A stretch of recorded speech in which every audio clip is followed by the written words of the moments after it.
It's a thriller of a Thursday. I caught her right there. She's been away. She's back. Her name is?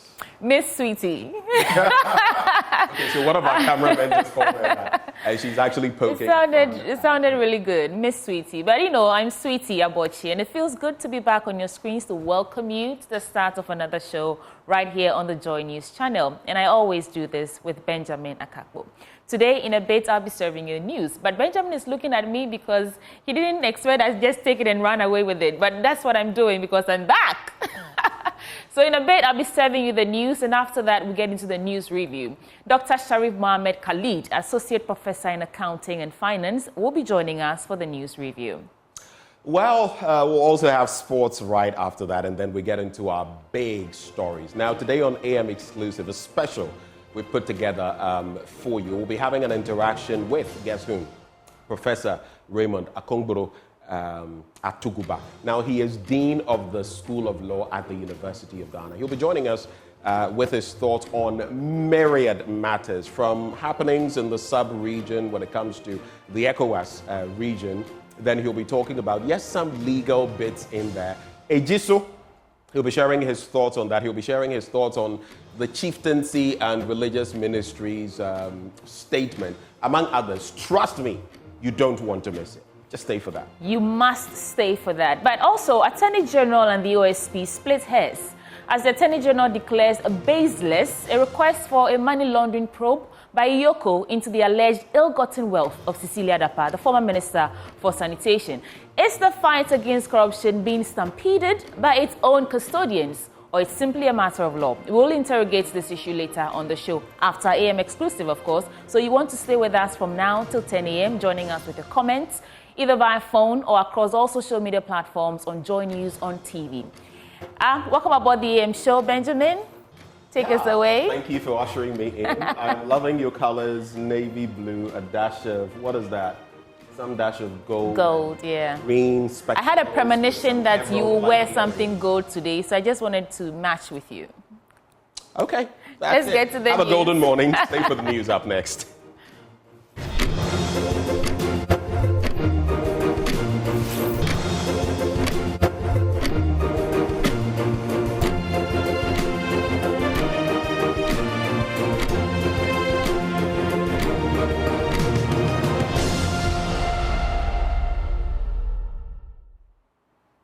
Welcome, everyone. This is the AM News. To begin with, President Akufo-Addo has assured organized labor that the executive will work closely with the legislature to pass the new labor law this year before his tenure ends. The president is hopeful the law will help address labor disputes and set fair and appropriate wages for workers. President Akufo-Addo was addressing workers at this year's May Day celebration. The upward adjustment of the base pay by 23% in the first half of the year and by 25% in the second half of the year is a demonstration of government's commitment to improving and protecting public sector incomes. This is being done to signal the importance government places on the welfare of workers. Chairperson, Secretary General, though today marks my final day, my final May Day address to organized labor as President of the Republic, having served by January the 7th, 2025, the constitutionally permitted allotment of 2 terms of 4 years each, I want to assure you that this, however, will not be my last encounter with organized labor.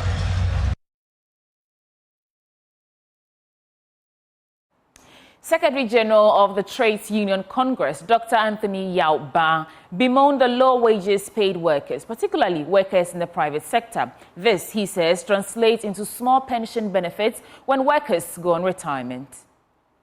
Comrades, we are celebrating this May Day at the time Ghanaian workers and their families are grappling with high cost of living and inflation of over 25%. Exchange rate of the cedi is now almost 14 cedis, if not more, to $1, compared to about 4 in 2016. That means workers who earned monthly salary of 1,000 Ghana cedis in 2016 were taking home the equivalent of $250. Today, 1,000 Ghana cedis is only $71 US. The depreciation of the cedi at this monumental scale, that is about 250% depreciation, represents a huge decline in living standards of Ghanaians generally and workers in particular. This is so because of our over-reliance on imported goods such as medicines, refined petroleum products, and food, whose prices are directly affected by the exchange rate of the Ghana cedi in terms of the major international currencies such as the US dollar and the pound sterling. What it means is that if we want our cities to be stable, we should reduce imports and consume what we produce in Ghana. Furthermore, as we all know very well, Ghanaian workers rely on loans to meet very basic necessities such as rent advance and our children's education. And in some cases, we even have to rely on loans for food. Today, we are paying interest rates of 30% to access loans from the banks.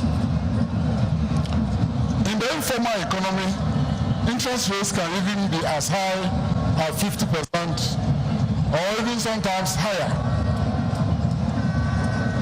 Our children graduate from the universities and colleges after we have spent so much on them, but they cannot find jobs. And the trouble is that there seems to be no end of this socioeconomic hardship in sight. We were told that an IMF bailout will help, but we know that IMF bailout cannot be a solution to Ghana's economic hardship. The relatively high wage increases we negotiated for workers in the last 2 years have lost their real values. So, comrades, we have a lot of work to do to protect the working people of Ghana. Brother Chairman, let me shift our attention to the theme of this year's May Day celebration, and that is Election 2024, the role of workers and social partners in securing peaceful elections for national development. As in the previous election years, and our Fisheries Minister, Mavis Howard-Kumsin, is urging workers across the country to use the May Day celebration to reflect on their attitude and output at work. According to her, should all hands be on deck at the various workstations of the workers, the country would develop than it is already doing currently. She was speaking at this year's May Day celebration at Kaswa. There's more in this report. Yes, we can play a role. Fisheries and Aquaculture Development Minister Mavis Howard-Kumsin imploring workers to put their shoulders to the wheel by contributing their quota to the socio-economic development of the country. Celebration, man, and fanfare, keke. But let us sit down and reflect back. Say, what are you doing in your own way to also contribute to your quota? Don't let this celebration just be a fanfare, but a moment for sober reflection. When you go to work, do you do what is expected of you? Do you go to work on time as your job requires you to do? If you are a nurse or a teacher, do you discharge your duties efficiently? Once we all contribute our quota to the development of the country, I believe Ghana will be a better place for all of us. Ghana, abefa ne ntuma pefra. Central Regional Minister Justina Marigodasan called for the sustenance of the peace the country is currently enjoying, especially in the run-up to the polls in December. It has become an important occasion for working people to raise their collective voice with respect to their demands and challenges facing them and their trade unions. The theme, Election 2024, the role of workers and social partners in securing peaceful elections for national development, could therefore not have been more appropriate and timelier. The theme runs directly in consonance with the effort of governments and all well-meaning Ghanaians in our collective responsibility to ensure peaceful general elections in 2024 towards the forward march of Ghana to become a prosperous country. Indeed, the theme is a timely reminder of the progress we have made so far as a nation in upholding democratic principles and values. Ghana's democracy stands as a shining example on the African continent, a testament to our commitment to good governance, the rule of law, and respect for human rights. Furthermore, our democratic journey has no doubt witnessed some turbulence over the years. We have made mistakes, taken wrong turns, and sometimes stumbled. However, with resilience and determination, we have always picked ourselves up, dusted ourselves, and got back on the path of freedom, justice, and openness.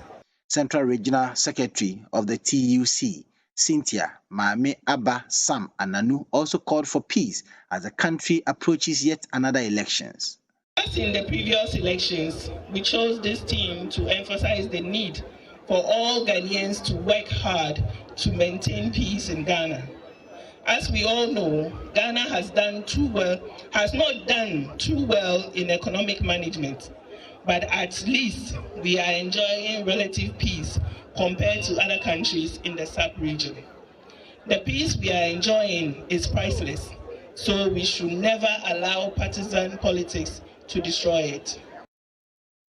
To some more stories from Workers' Day, Upper West Regional Minister Stephen Yakubu has admonished labor unions in the country to use dialogue to get their grievances resolved than resorting to violence and strikes. Upper West Regional Chairman of the Trades Union Congress, Ibrahim Wema, in an earlier speech that they will be embarking on series of industrial strikes should the government fail to address their concerns by end of next week. Stephen Yakubu, on taking to the platform, assured that the government was looking into their concerns and will be duly addressed. Joy News Upper West Regional Correspondent Rafiq Salam reports from WA. Leadership and members of the various labor unions in the Upper West region first converged at the Watertown basketball volleyball courts before spilling all principal streets in the heart of the municipality to mark May Day, otherwise known as Workers' Day. They walked and danced to music from loud sound system kept on a heavy truck. They later converged at the Nasiri Bomb II Park, where they were addressed by their leadership. They fight government for failing to address their concerns, which has resulted in the poor working conditions they are currently wallowing in. First to draw first blood was the Upper West Regional Chairman of the Trades Union Congress, Ibrahim Wema. Honorable Regional Minister, organized labor have one message for you today. Guess what? Resolve all our challenges in the labor front immediately. That is the message. If you fail, by 6th of May this year, 2024, if organized labor doesn't receive any message from you,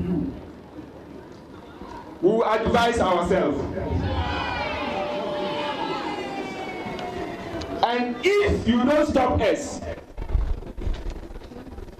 and our brothers in the education sector take the lead, by 7th May, if they strike, organized labor will join. And if we are joining the strike, our message will be two messages. One, against the National Labor Commission. Two, against our employer. We are striking against National Labor Commission because they have failed to act. So our strike is based on them.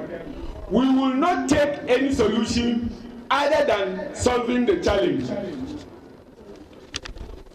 Against the employer because the employer has failed to follow the roadmap to solve our challenges. We are not going to call off the strike for negotiations. We will be on strike until our challenges are resolved. Next was the Upper Regional Secretary of the Trade Union Congress, Garba Godwin. Let us turn our attention to working conditions in Ghana. In spite of the existence of relatively strong institutions, legal framework for industrial relations, many Ghanaian workers still suffer wrongful termination and dismissal. Some are not allowed to exercise their constitutional right, form, or join a union of their choice to protect their socio-economic interests. Many workers suffer injuries and death at their workplace, and many more are denied justice in dispute with their employers. Upper Regional Minister Stephen Yakubu admonished labor unions in the country to use dialogue to resolve their grievances rather than violence and strikes. Leadership of organized labor should focus more on dialogue and negotiation rather than adopt strike or other violent means. The chairman wanted me to solve the problems today. Otherwise, Mr. Chairman, please don't use violent means. Workers' agitations have centered on securing a living wage and better conditions of service. And I would like to assure you that this government, my government, your government, Nanado's government, remains very much committed to achieving this goal. One mayor, Isakutair Mumin, acknowledged contributions of the labor unions in the country's development and urged them to stand united for a better future for the country. As labor unions, let us stand united in our pursuit for a better future for all. Together, we can make a lasting impact and build a nation that thrives on the strength and unity of its people. Reporting for J News, Rafiq Salam. Wow.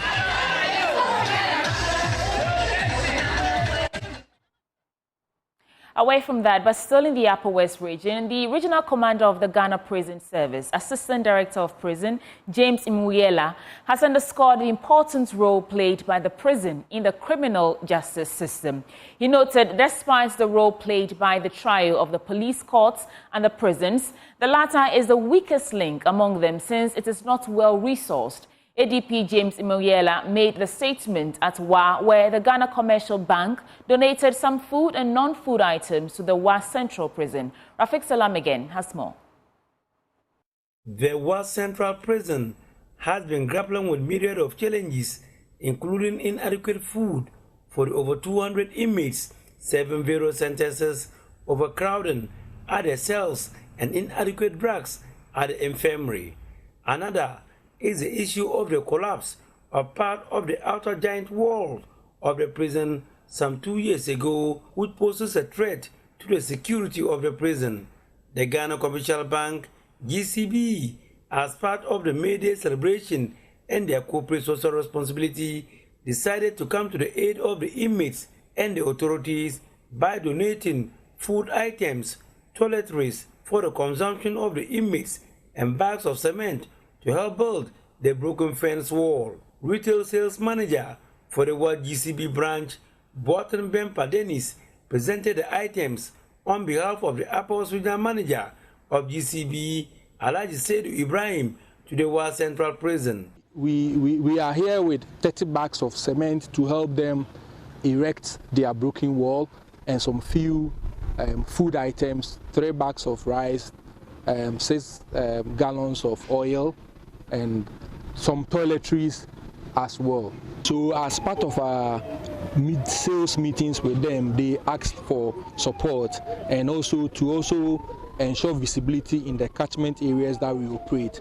As a bank, we see this as part of our corporate social responsibility. We want to say that GCB for 70 years has been serving Ghanaians and is the safest place to do business. And of course, we want to encourage each and every one of us out there to have their business with us. Businesses, individuals, salary record, we serve all of them. Apawas Regional Commander of the Ghana Prison Service, Assistant Director of Prison, James Minyala, thanked the GCB for the donation, pledging to use them for the intended purpose. And I want to say that this will go a long way. This will go a long way. It's one of the single biggest donations we've had since we started this appeal for support, especially as it relates to the feeding of the inmates. There's something that is topmost on our agenda. But once, as we say, belly full, then the man will be ready to listen to other things. You know, the inmates that come here, we have to take them through a treatment regime, so that they come out better than they came in. And that is where the society at large has a role to play. The state, the prisons will do what we have to do. Our core mandate is safe custody, and of course their welfare. And wherever possible, to see to the reformation, rehabilitation. So their welfare is topmost on our agenda, and the feeding is one. And it may interest you to know that some of the inmates that are here, they don't get visits at all. Some get them sparingly. You know, so we've taken it up to try to link them up with someone out there, so that when they are going out, they've served their sentence, they are going out, someone should come here to the prison yard here, embrace them and take them home. ADP James Minyala underscored the important role played by the prison service and also used the opportunity to lay bare some plans put in place to address some teething challenges at the prison. The prison will play a critical role in the criminal justice delivery system. We have the court, we have the police, and the prison, the key players. Now all have to work in well. If not, currently the prisons is the weakest chain. The police, the court, they come here. Now what do they do here? In terms of reformation, rehabilitation, just some few skill training, we do take them through some counseling, but it's not enough. As I speak to you, I just have less than 20 out of the almost 200 inmates who are going through some kind of skill training, tailoring, weaving. Then the rest, what are they doing? So we are looking at teaching and learning, working with the complementary education office or Ministry of Education. So the vast majority of them should be engaged in teaching and learning. We're also taking that by uniform seriously to complement, so that it could be a way for somebody to also learn, you know, how to some skill. So that To more news now. In a significant step towards the rejuvenation of coastal communities in Ghana, the West Africa Coastal Management Project has launched its operations with a strong commitment to restoring socio-economic activities in the area. Led by project coordinators Noble Waja and Ken Kinney, the initiative aims to revitalize the regional coastal regions, starting with Keta and Angloga, through sustainable practices and eco-friendly tourism. The project, which is being generously sponsored by the World Bank, kicked off with a series of engagements with local stakeholders, highlighting core mission to uplift the communities and preserve the natural beauty of the coastal areas. The project, which has been generously sponsored by the World Bank, kicked off with a series of engagements with local stakeholders, highlighting its core mission to uplift the communities and preserve the natural beauty of the coastal areas. Noble Waja, one of the project coordinators, emphasized the importance of the WACA project in restoring the livelihoods of residents while preserving the environment. It has 3 tier components. The first level component is regional integration.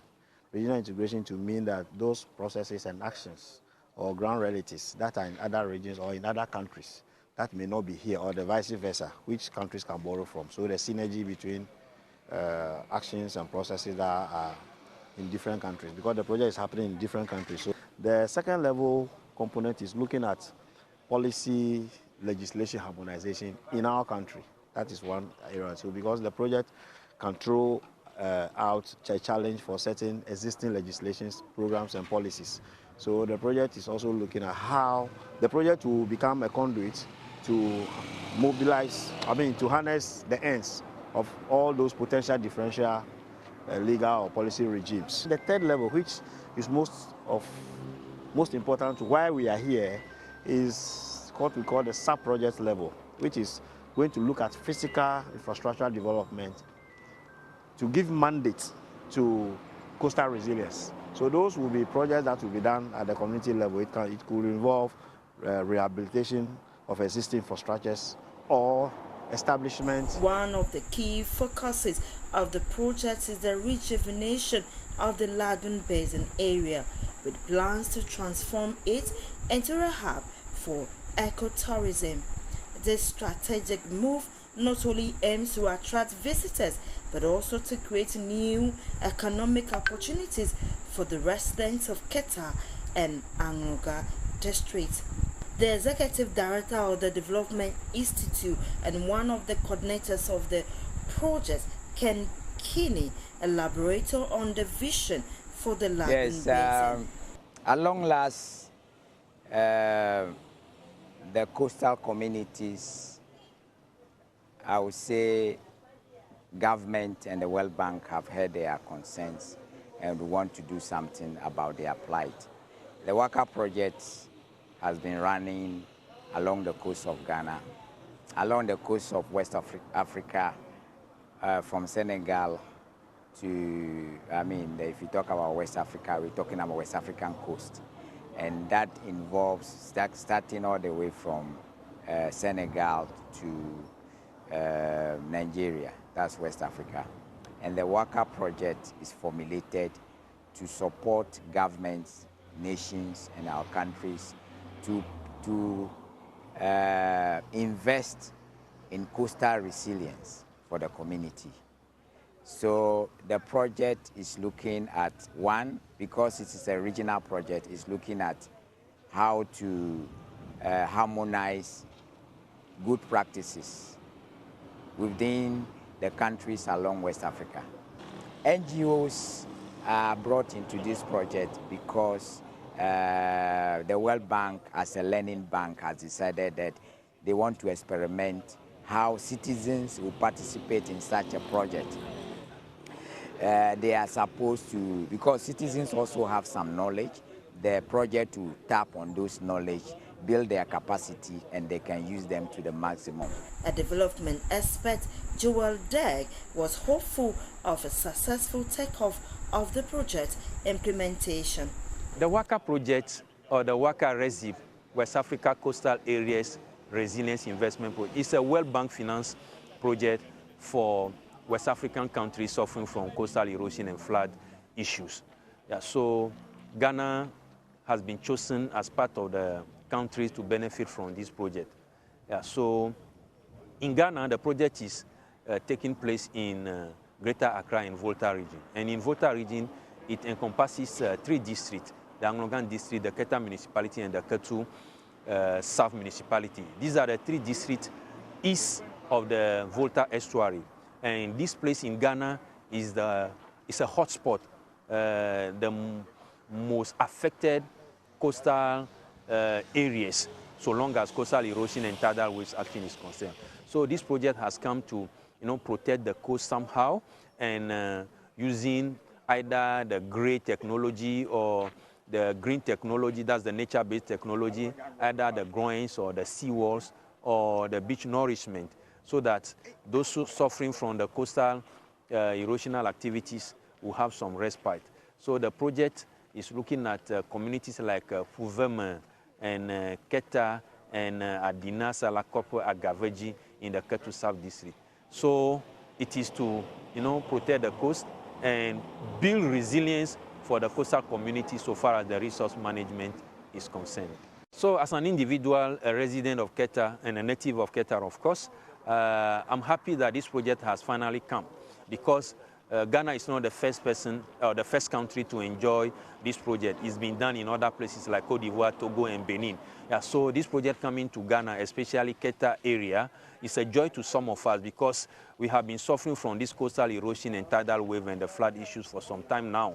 And we believe this project will be, somehow a solution to this perennial environmental threats that the area has suffered all these years. During the meetings with stakeholders, assurances were given that the Waka project would prioritize the needs and aspirations of the community members.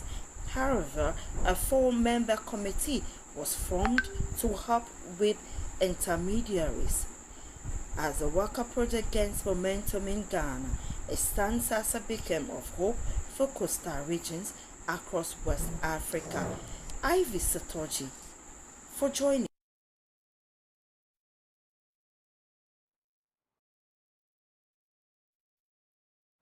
And that will be all for the AM News. We're back with a news review shortly. Don't go away.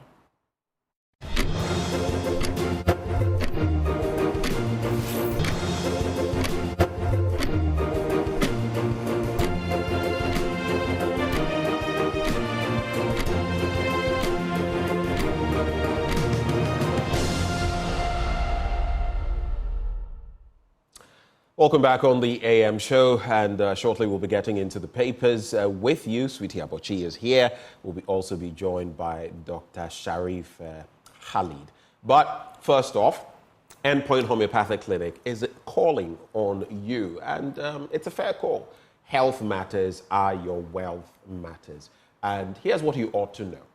If you have any issues with your prostate, or you've never even checked your prostate, just head to any of the branches of Endpoint Homeopathic Clinic. If you're a woman wondering about your fertility, head to them as well. Maybe you're a woman, you have excess doses of testosterone. Do you know what that could do to your system? It manifests in different ways. It could impact your fertility as well, which is why you ought to make your way to Endpoint Homeopathic Clinic. Unfortunately, they have branches all over the place. Let's start with here in Accra, Spintex, opposite the Shell signboard. Then in Kumasi, Chronomabwe here behind the Angel Educational Complex.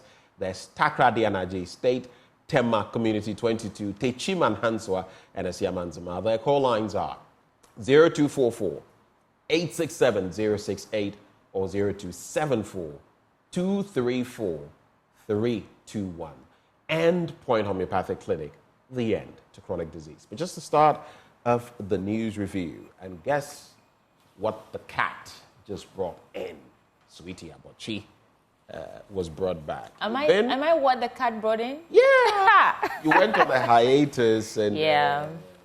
Should I tell them what happened? Took a break to do the thing. Let's move on. Should I tell them what happened? No. So I'll tell you what happened. Sweetie Abochi went on leave, and she went to chill, and she's back. She went to eat good food, get good nutrition, good food, good drink, and she's back. Hi, sweetie. Hi, Benjamin. Did you miss me? Oh, I did. Okay. I missed you. I missed the show. I missed the whole AM team. And for a second there, I got comfortable waking up at 8 a.m., but it's Thursday and I'm here again. And oh, okay. That's why you're my looking. cheeks look big. Don't worry, we'll take care of that. Within a short period, you will lose all that fat.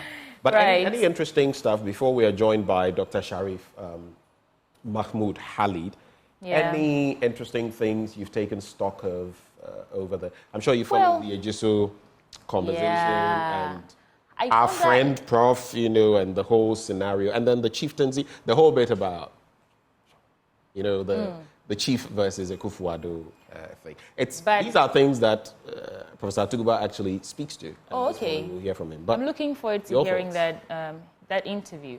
But what really struck me was, it was just last night that I was listening to the president's speech again, and he talks about his government's commitment to ensuring that the income of workers are, improved, and talks about how the best minister is the minister for, I've forgotten. But the president speaks as if that the country, we are so good and comfortable.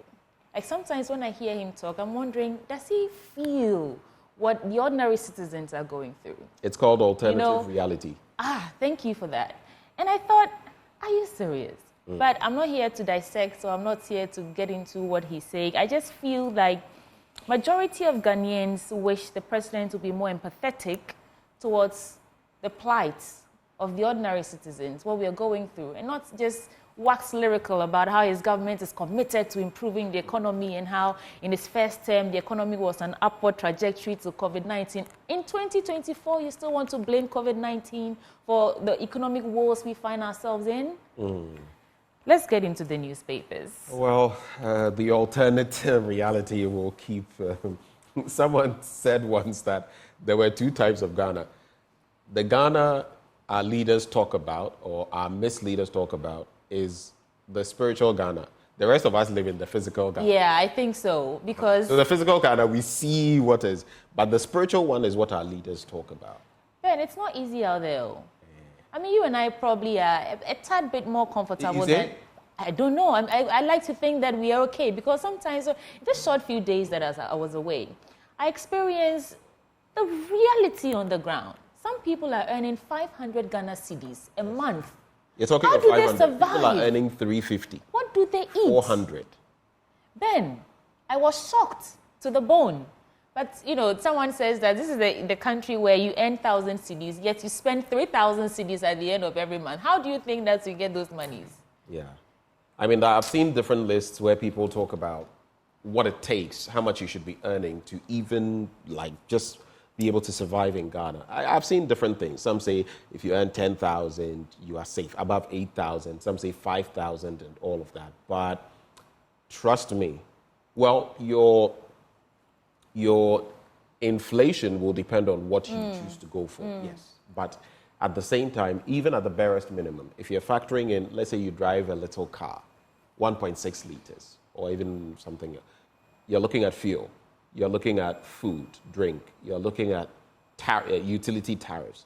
And let's say, like in my case, you have someone who requires medication and some health checks from time to time and all of that. Trust me, you will not make it through the month on what you earn. Man, it's hard. You will not. And I'm starting to feel like we are blessed because then we... That is if you're the reality is terrible. If you're focusing on one job. Now, that is one end I like. People are doing multiple things. I've always been a fan of, when you go outside, you're doing 2-3 jobs at the same time. That's what I'm saying, that now people have been forced. You can't, let's say you're doing one thing, earning one salary, and you think you will make it, you will not. But it is what it is. It is what it is, yeah. Is Dr. Hashi joined us? Yeah. Well, he's not joined us yet. So let's start with the Ghanaian Times newspaper. On the front page, obviously chronicling some stories from the May Day celebration. Let's protect our democracy, President Akufo-Addo tells organized labor. It's there at the front page of the Ghanaian Times newspaper. National Health Insurance Authority releases 170.7 million Ghana cedis to service providers nationwide. Soldier shot dead at Kaswa Millennium City over land disputes. The Ghana Armed Forces condemns that act. And NPP retains a Jiso parliamentary seat. Mr. Kwabena Boateng seen there, his photo there, being declared winner after the elections. Let's start with a story about let's protect our democracy from the president. And the story is on page 9. It reads, the President Akufo-Addo has called on organized labor to work towards ensuring that the country's record as a beacon of democracy and peace is protected before, during, and after the December general election. At the National Parade to mark the celebration of this year's Labor Day at the Independence Square at Accra, he said the country had come too far to lose out on this record just for the sake of an election. Quote, Ghana's track record as a bastion of democracy and peace is an enviable one that needs protection. Our democratic progress or processes have stood the test of time, especially under the Fourth Republic. We know, and it goes on and on to talk about how this coming elections, we should ensure that we uphold the peace that the country has been enjoying since 1992. Right. That's what the president is saying to organized labor. Ben, do you want to react to this? I listened to the speech the things happening in there, the most recent one has to do with SNIT, pensions, contributions, and now some thinking about increasing it from 18% in terms of the contribution. But you ask yourself, look, with what some of us pay and the rest, when you pension off, what you're getting is a pittance, right? And now there is some capping off and all of that. So those who are earning the 100,000 pluses and all that. But the point is, are we managing it properly? You look at SNIT's investment portfolio, World Trade Center, Ghana, and all of that. How many offices have been rented out? Those are losses we are incurring there in real estate, in other ventures, sometimes government bonds, and all of these. So I think the microscope really ought to be focused on SNIT, how they are investing our money. And I mean, if you go to a Berkshire Hathaway and all of that, these investments are, because this is OPM, other people's money. It is our contributions, okay? Our contributions make SNIT what it is. It also takes care of the staff there and sometimes the luxurious benefits they get. So I think more could be done in that regard. But these unions are saying an increment isn't necessarily take politics out of the leadership of SNIT, get your investments right, and maybe reach out to more people, and you could get what it needs or what you need to do the work. You don't necessarily need to increase it, because if at 18%, you're going to push it through the roof. At what, 20% plus? What would that mean for incomes that people earn? Already people are struggling. So it's a two-way street, but then again, it's kind of like the story on taxes. I just think that if you want to protect our democracy and uphold the Constitution, he should set the example. There are things, incidents of things happening, and you wonder, are we under a rule of law? I saw the minorities letter to the president, rebuking this representatives of the president to the various ministries, and I'm asking myself, does he have such power to do that? And on the back of that, he comes to protect the democracy. The country is hard. People don't have enough money to feed. And so they can pick up arms and try to, it will increase crime and so many things that will disrupt the peace that we enjoy. I think it's time that we stop just talking and saying that let's uphold the democracy, let's protect the democracy and fix the fundamentals. I'm a bit, we should I don't know, unsettled this morning because, doing, right? Enough of the talk shop. Let's do whatever it takes to ensure that this country has a chance, the young people in this country have a chance. Because if the democracy is disrupted, if the peace is disrupted, it will be as a result of our own actions and inactions. True. Benjamin. But the point, though, when it comes to the ministerial and deputy ministerial appointments, the president has done his bit.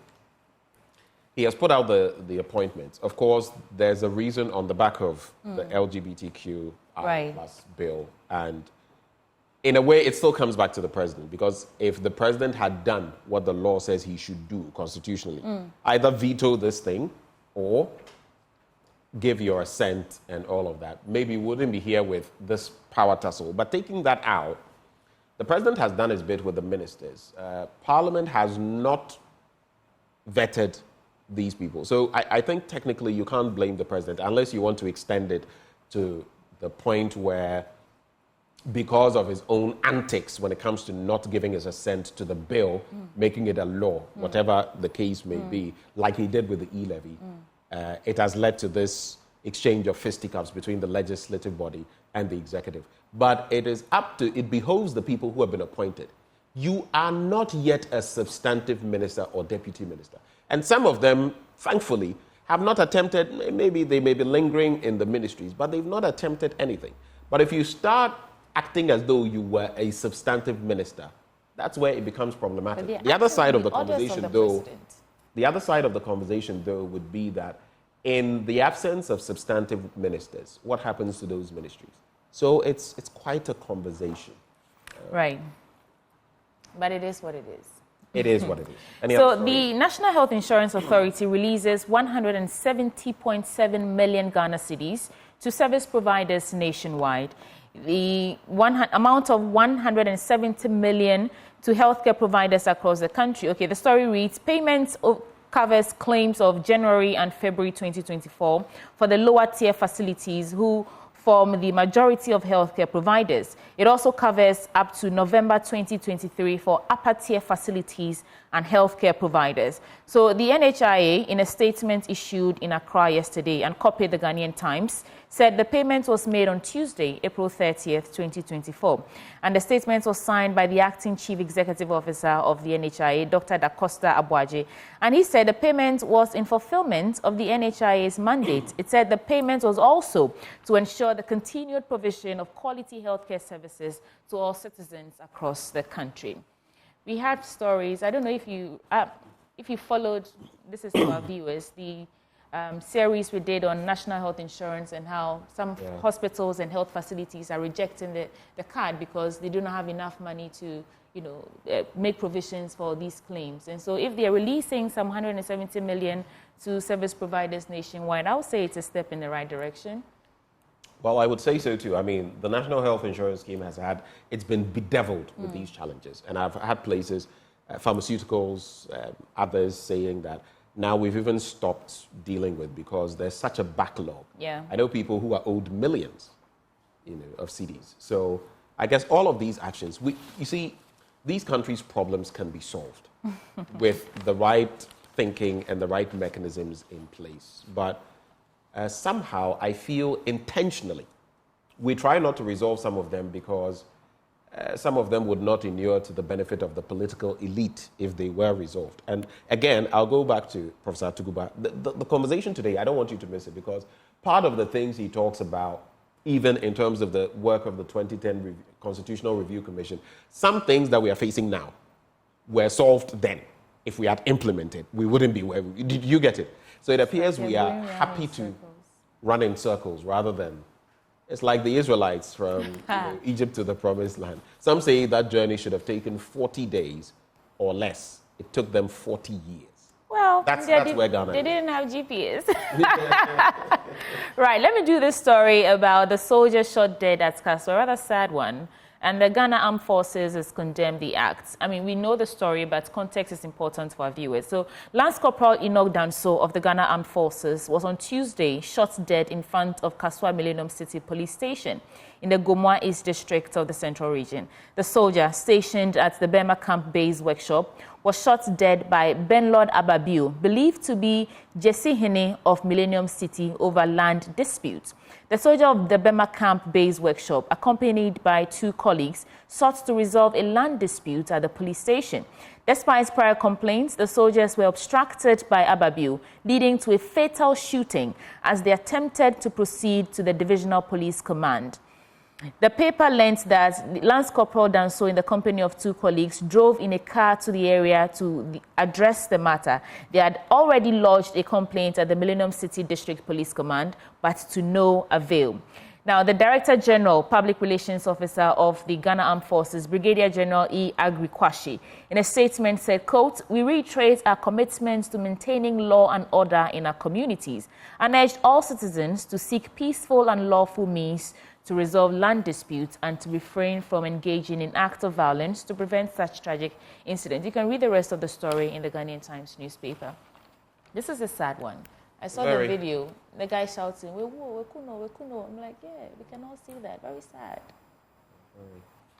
Right. No reactions. I'll do some quick headlines and then I'll move on to the next. I mean, we spoke about it somewhat extensively yesterday, so I think my thoughts on this are... Okay. Man accused of 65,000 Ghana cedis police recruitment scam jailed. These and many more stories in the Ghanaian Times newspaper. Pick one for yourself. And this is Daybreak. On the front page, it says, Dumso will not return. Ekufuado at May Day celebration. Chiefs, people of Upper West welcome cylinder recirculation. Move to higher grounds as rains intensify, the Meteo Agency warns. GFA police probe Millennium City murder. That was a story we just did. And coming up, rots at Accra Regional Lands Commission. Let's do this one story of Dumso will not return, and then Benjamin will get into his papers. That story should be on the page 3, right? So during the annual day celebration yesterday in Accra, President Akufo-Addo announced that the recent challenges in electricity supply, known as DUMSO, have been effectively resolved. Addressing attendees, the president expressed optimism that the erratic power supply issues are now a thing of the past, thanks to successful resolutions of problems related to transformers and gas supply. So DUMSO has stopped.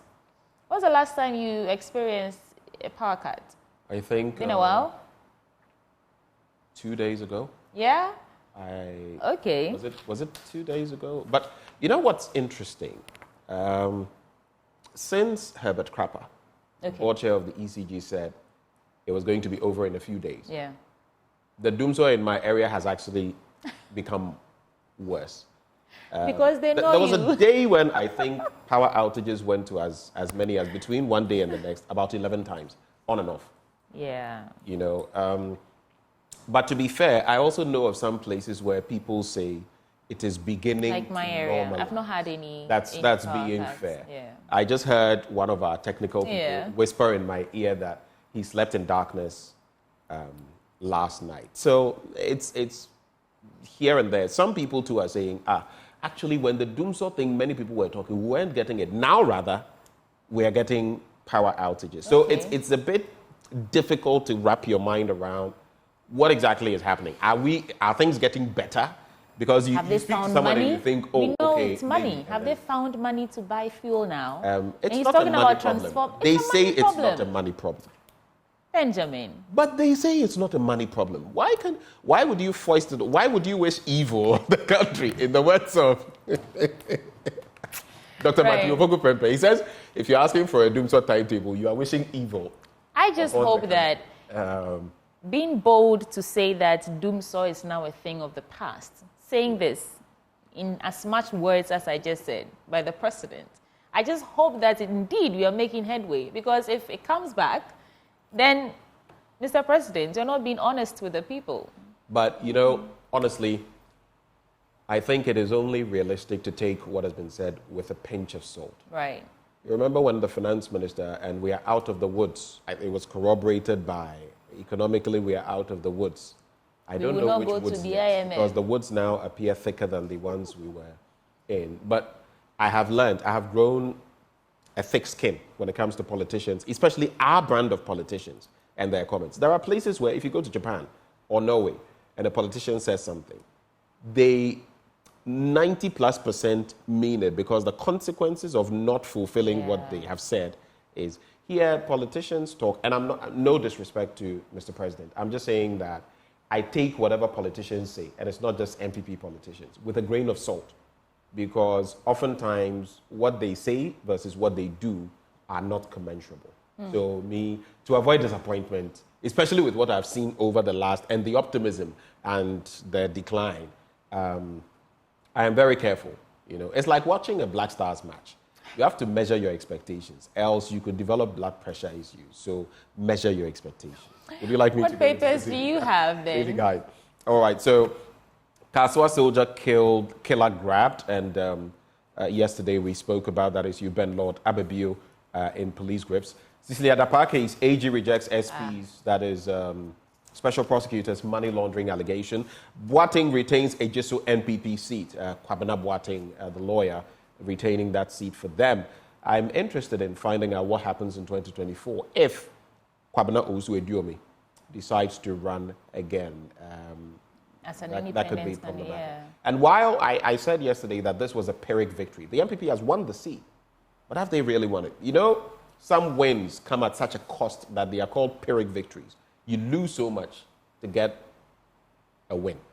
But it's up to the party to look at how they will deal with that. U.S. Army Major convicted for gun smuggling, and DUMSO is over. Nana says so. Is DUMSO over in your community? You can share with us via the live stream. But let me just quickly get into those stories, starting with page 3. So DUMSO is over. President Akufo-Addo has given Ghanaians a firm assurance that the issue of intermittent power supply that has recently engulfed the nation. I don't know why people like using recently. It's not recent. It's been there for a while. will come to an end soon. According to him, it will not be under his watch that the dark days of Doomsor, the power crisis that bedeviled the country under the leadership of then President Mahama and the NDC, will be reenacted. And this is why, this right here, this paragraph, is why there is no admission that there is Doomsor. But honestly, whom are we deceiving? Then there is also the story, let me look at it. The Office of the Attorney General has returned the Office of the Special Prosecutor's docket on former Minister for Sanitation and Water Resources, Cecilia Dapaah, and her husband, Daniel Osei-Kuffour, which called on the Economic and Organized Crime Office to investigate the two for money laundering and structuring. According to a document emanating from the AG's office, the OSP's docket did not provide sufficient information regarding its investigations into the two that show suspicion of the offense of money laundering and structuring. The document signed by Evelyn Kielson, a chief state attorney, also noted that a letter written by IOCO in February 1, 2024, asking the OSP for a full report into the investigation it had conducted in respect of the former minister and her husband had still not been responded to by the OSP. In short, it's baseless. Case Yamutu. But you know, if you found some interesting wads of cash, a stash of cash in your house, and you couldn't explain the source of that wealth, you'd promptly be attacked by the GRA for taxes, and maybe someone may even tell you you're a money launderer. You're going Where did you too get that far money? with my house. On the bank.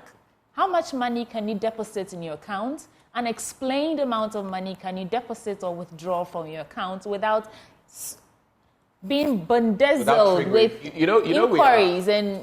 There's a term for us, politically exposed. There's a term for people like us who do this work. And these things do happen.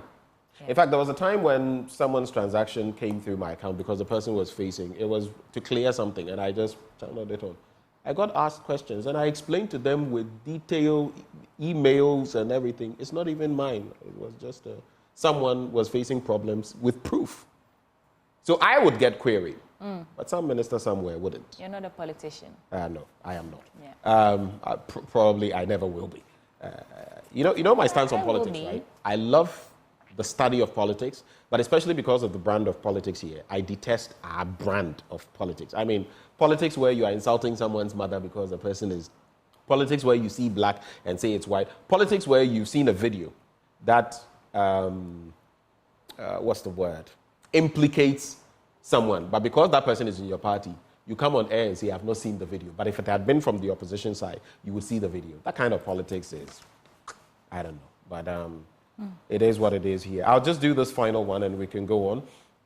A Fort Liberty Army major from the United States, Kojo Owusu-Date, has been found guilty of smuggling guns into Ghana in barrels of rice and household items. The 42-year-old convict was found guilty of smuggling goods from the United States, dealing in firearms without a license, delivering firearms without notice to the carrier, illegally exporting firearms without a license, making false statements to a U.S. agency, making false declarations in court, and conspiracy. So Kojo Owusu-Date.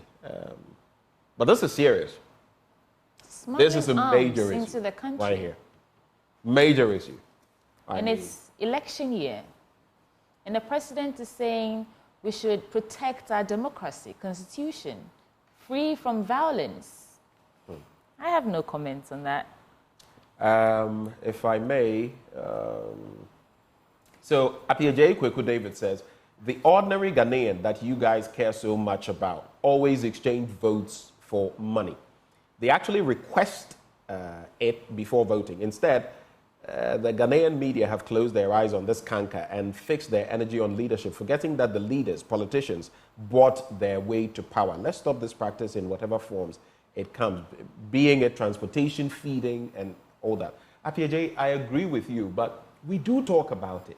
We have, in fact, I think more than, I can almost say that more than any other media house, we have done that, exposing some of these things. But ask yourself, just how much can we do? We are not a law agency. We don't enforce the law. What we do is expose the rot, and then the authorities are supposed to act on them. We have put in RTI requests to get some information for it. So If we do that, what more can you expect? What more can we do? What more can you expect? Realistically, I mean, I don't know, but Appiaje, I receive your comments in good faith. But I understand what I get the point he's trying to make, Ben. If we didn't enable these politicians, they wouldn't be comfortable buying votes. Every delegate, when it comes to primaries and all these delegates elections, they don't vote based on competence anymore. They vote based on who gives them the highest amount of money, or who gives them the best refrigerator or something. So the politicians understand that that's what the people want now. And so if we all decide to say that enough is enough, we don't want your money, what we need is for you to do the work that we've put you in power to do, they would also be on their toes and realize that they're accountable to us. Part of the problem of the people wanting the money, it's like the two of us, we wouldn't go and engage in foot soldierism for anybody because of our level of education, enlightenment, the work we do, right? But part of the problem where people are willing to take 1,000 cedis, 5,000 cedis, do you know part of it? Unemployment. People don't have a gainful means of taking care of themselves. So they are waiting for the next cocoa season. And they'll do everything. They'll come here, some of them, will come here and write tosh because they are beholden to. A lot of the time, look at people who will come and say a certain thing about, oh, we are being unfair. I have a simple thing I do. You go to their Facebook, you see colors there, things they've done. This person is a party foot soldier. The person is bashing you not because you are not making sense. The person is bashing you because you are bashing the party that oils his machine, butters his bread. It's as simple as that. So because of that, it's a beholden system. And if people have a means, how many people would be following some of these politicians? How many? Well, let's welcome aboard Dr. Sharif. Today is quite a day, right? It's big one. Quite a day. Yeah, it's a big one. But the point is, where I think I diverge a bit with Ben, if you've actually engaged in grassroots politics, which I've done in the past, right, is that the delegate list comprises of teachers, sometimes nurses, professionals who are earning a living, right? But how much does that professional, even professionally in Ghana? I mean, if someone is a nurse or a teacher, like let's just say a nurse, for example, that's a decent earning comparatively, right? So I'm not just trying to tie this to an unemployment situation. I think it's an attitudinal situation we've been breeding for quite some time now, because people feel like, okay, well, if we vote for him, he's going to go to parliament for the next 4 years, we might not see him, right? So let's cash out of him now. And when he goes for the next 4 years, it's going to be, and you have MPs. How much is an average MP earning, right? Has to be at funerals, at weekends, and all of these things. So when we have all of these procurement issues, we just did a recent research. All of these procurement, sole sourcing contracts and what have you are tied to corruption. And you trace them, and they are politicians who need this money to go back to run a primary or to go back to run an election. So that's which is why we are always advocating. Can we have the bare minimum for everyone? And by bare minimum, decent healthcare, decent education, and decent employment. I think these are the basics that all of us, regardless of our professions and backgrounds, should be striving for. And it's long coming. Let's get into the new fight of newspaper and wrap with. I'll just do one story from here, then you can come through with any other thoughts you have, maybe on Ejisu and other matters, and then we can go from there. World market price of cocoa drops by 27% in 2 days. Like, it's been plummeting like nobody's business. Link tax payment system to SNIT and NHIS benefits. Grau says so. Let me quickly just take a quick look at that story on page 10. What's the essence of the Ghana card now? So the Ghana Revenue Workers Union is advocating the tax payment system be integrated with the Social Security and National Insurance Trust and the National Health Insurance Scheme to incentivize citizens to actively fulfill their tax obligations. This proposition was put forth by the national chairman of the GRAU, Theophilus Shen, during a special May Day celebration organized by the Tax Authority to commemorate International Workers' Day. And just this one in addition, then you can come in. Page 2. So page 2, don't play hide and seek with me. Government is on the verge of enacting a new comprehensive and contemporary labor law that protects the interests of all actors in the labor force in the country. The new law, when enacted, will, among other things, propose substantial changes to the structure, architecture, and judicial functions of the National Labor Commission. It could be a starting point, but I don't know whether this new bit is the be-all and end-all solution to our problems. Any quick thoughts on that? Well, I mean, it's, I want to talk about the tax issues. As you'd see, we have it all over the place. We have a Ghana card, we've got TIN numbers, we've got SNATE numbers, and all of these things. Why don't we just synchronize them into one platform and know that, okay, well, we have a national identification number, and this is for tax purposes, it's for hospital, like it's for seeking education, social services and amenities and what have you. But we have it all over the place, right? And the issues of tax, as I always say, I was speaking on one of your sister stations, we go for the low-hanging fruits when it comes to tax collection measures. So, for instance, the recent scandal of SML, what's happening is, okay, revenue generation, contractually, they're very easy to collect revenue from extractive sector, like oil and gas, mining, and the likes of that. So we are contracting a third-party company to do this for us. I say, where are the taxes? The taxes are in the informal sector. I'll be happy to see one day that we have a watertight, contract that has gone through the right place, and you bring third parties in to say, okay, can you go into the formal sector and harvest as much tax as possible, or the informal sector? But we're not getting that. So if we keep saying let's synchronize the 10, let's synchronize SNET, it's still going to be the same old people who are within the formal tax channels that will be collecting these revenues from. Whereas we have a big basket of people that we could collect this. So I would rather they call for collaboration from institutions like the Ghana Statistical Service and all of these institutions that are involved in, mapping out the country population issues, business registration, business intelligence surveys, to see how we can really bring all these informal sectors, the woman with the kiosk at the corner, how can we get her to be on the tax system? How can we get her to be on SNIT? Right. These are the things I think we should be looking forward to, other than just...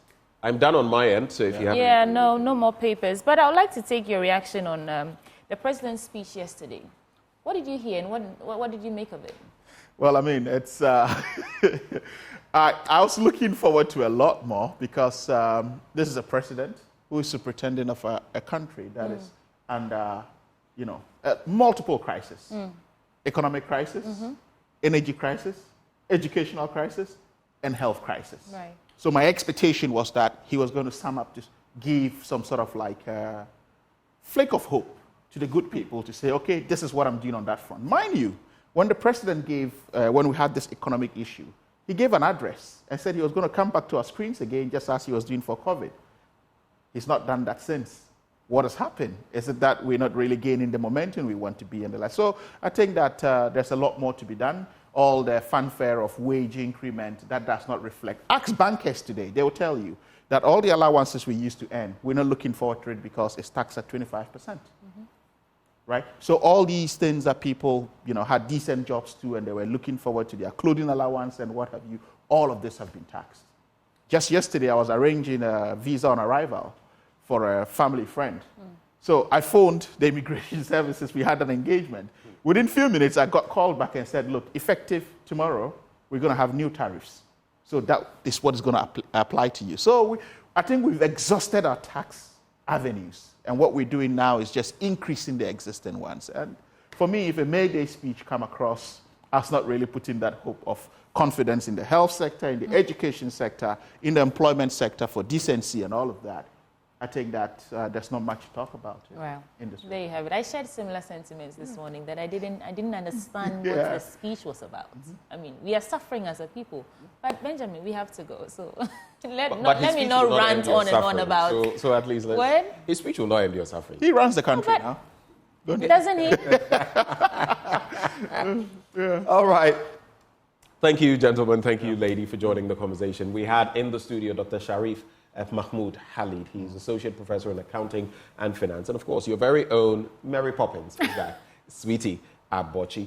Before we get into Sports Endpoint Homeopathic Clinic, always helping us bring you this segment, they are offering you prostate screening for free, fertility screening for free. That is, respectively, if you're male or female. Reach out to them at any of their branches here in Accra, at Spintex opposite the Shell signboard, Kumasi, Krono Mabwe here, behind the Angel Educational Complex. There's Takrady Anaji State Tema Community 22, Tichiman Hanswa, and Asiaman Zima. You can reach them via phone on 0244 867 068 or 0274 234 321. Endpoint Homeopathic Clinic, the end to chronic disease. Sports is right up next. Do stay.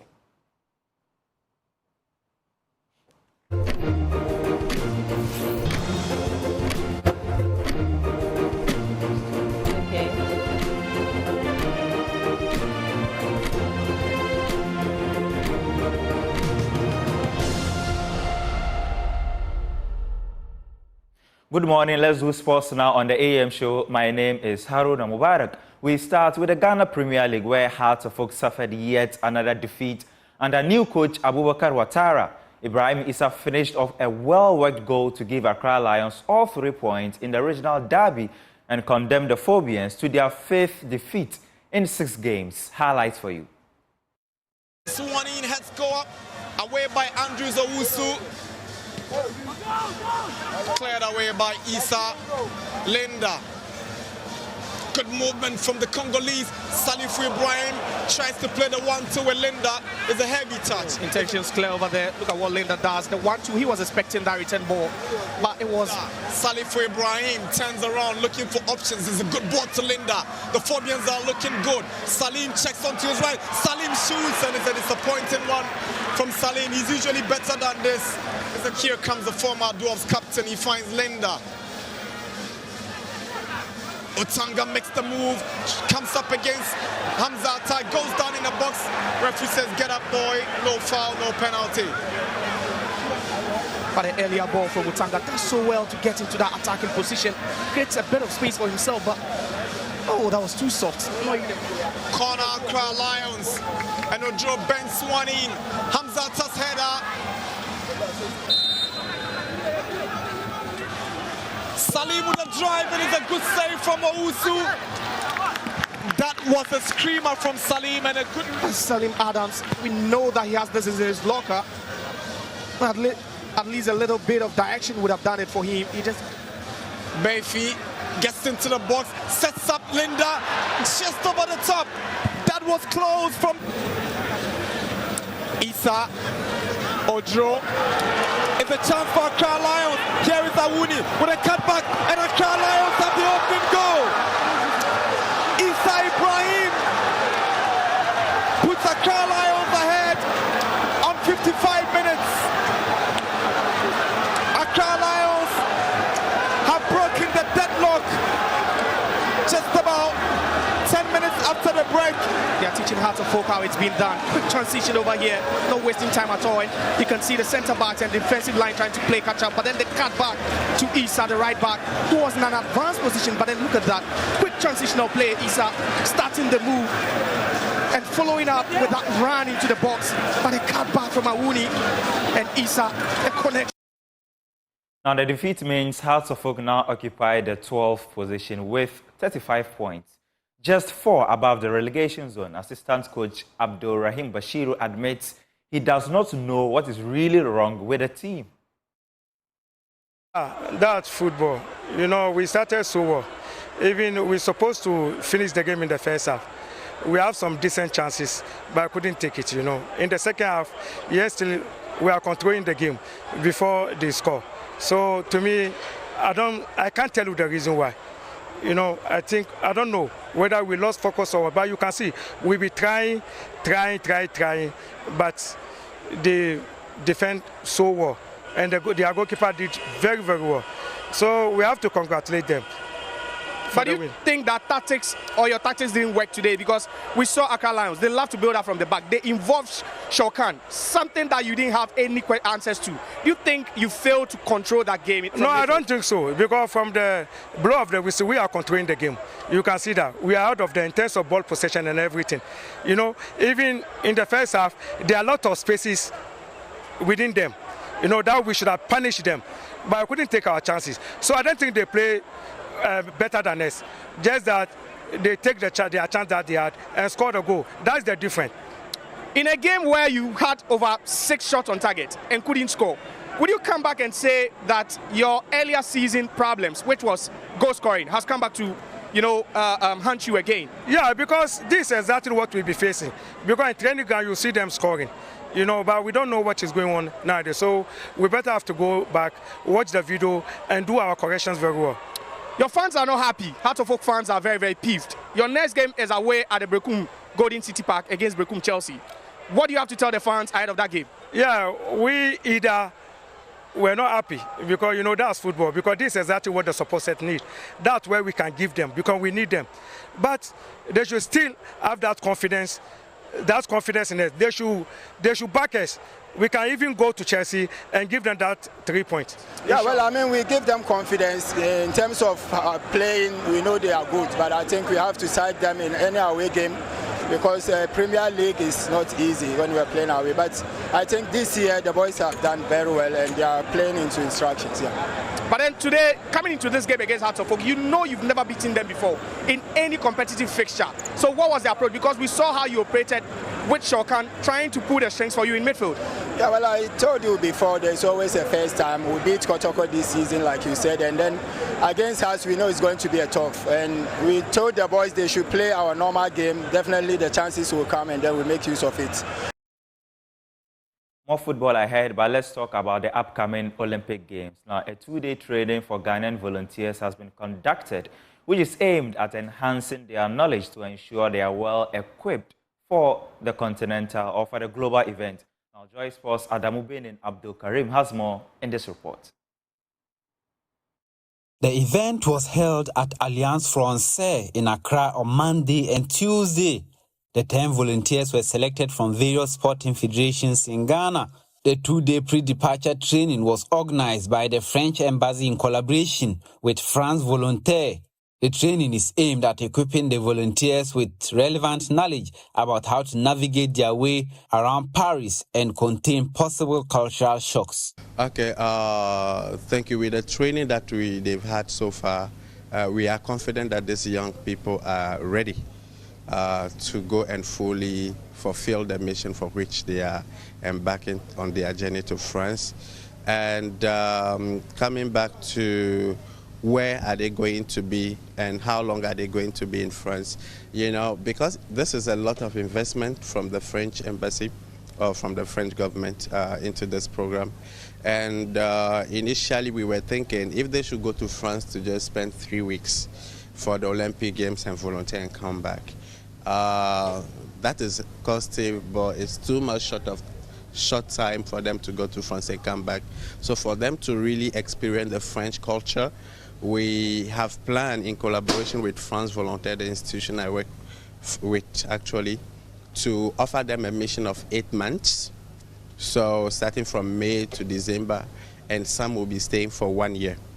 But when it's time for their Olympic Games mission, they will go to volunteer for the Olympic Games for 3 weeks, and afterward they will come back to their first mission that they are doing. Volunteers say they are now better equipped to execute their duties at the 2024 Olympic Games. Yes, actually it's been an eye-opener. We've received a lot of information, helpful information as to getting there, how to live life, and a couple of other things regarding our work as volunteers as well. So yes, it's been very helpful. I think I'm equally ready for the task. From the beginning, we are having many thoughts and prejudice about France, and for yesterday's seminar and today's seminar has been very insightful to us and has been able to equip us with a lot of information, the weather, the people, how we'll be able to stay in France for the duration that will be giving out our service to the French government and to the Olympic Games as well. The 10 volunteers will depart Ghana for France in May ahead of their mission during and after the Olympic Games.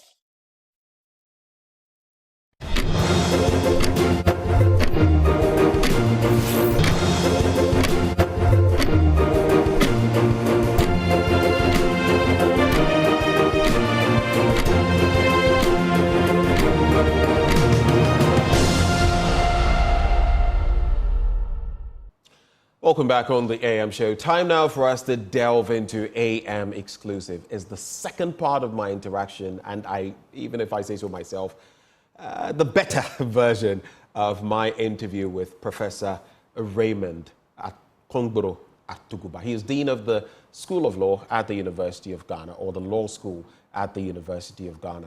It encompasses a lot of the current happenings from Ejisu to the Chieftaincy and Religious Affairs Ministry's statement to other happenings and why we are where we are currently in Ghana. Do enjoy.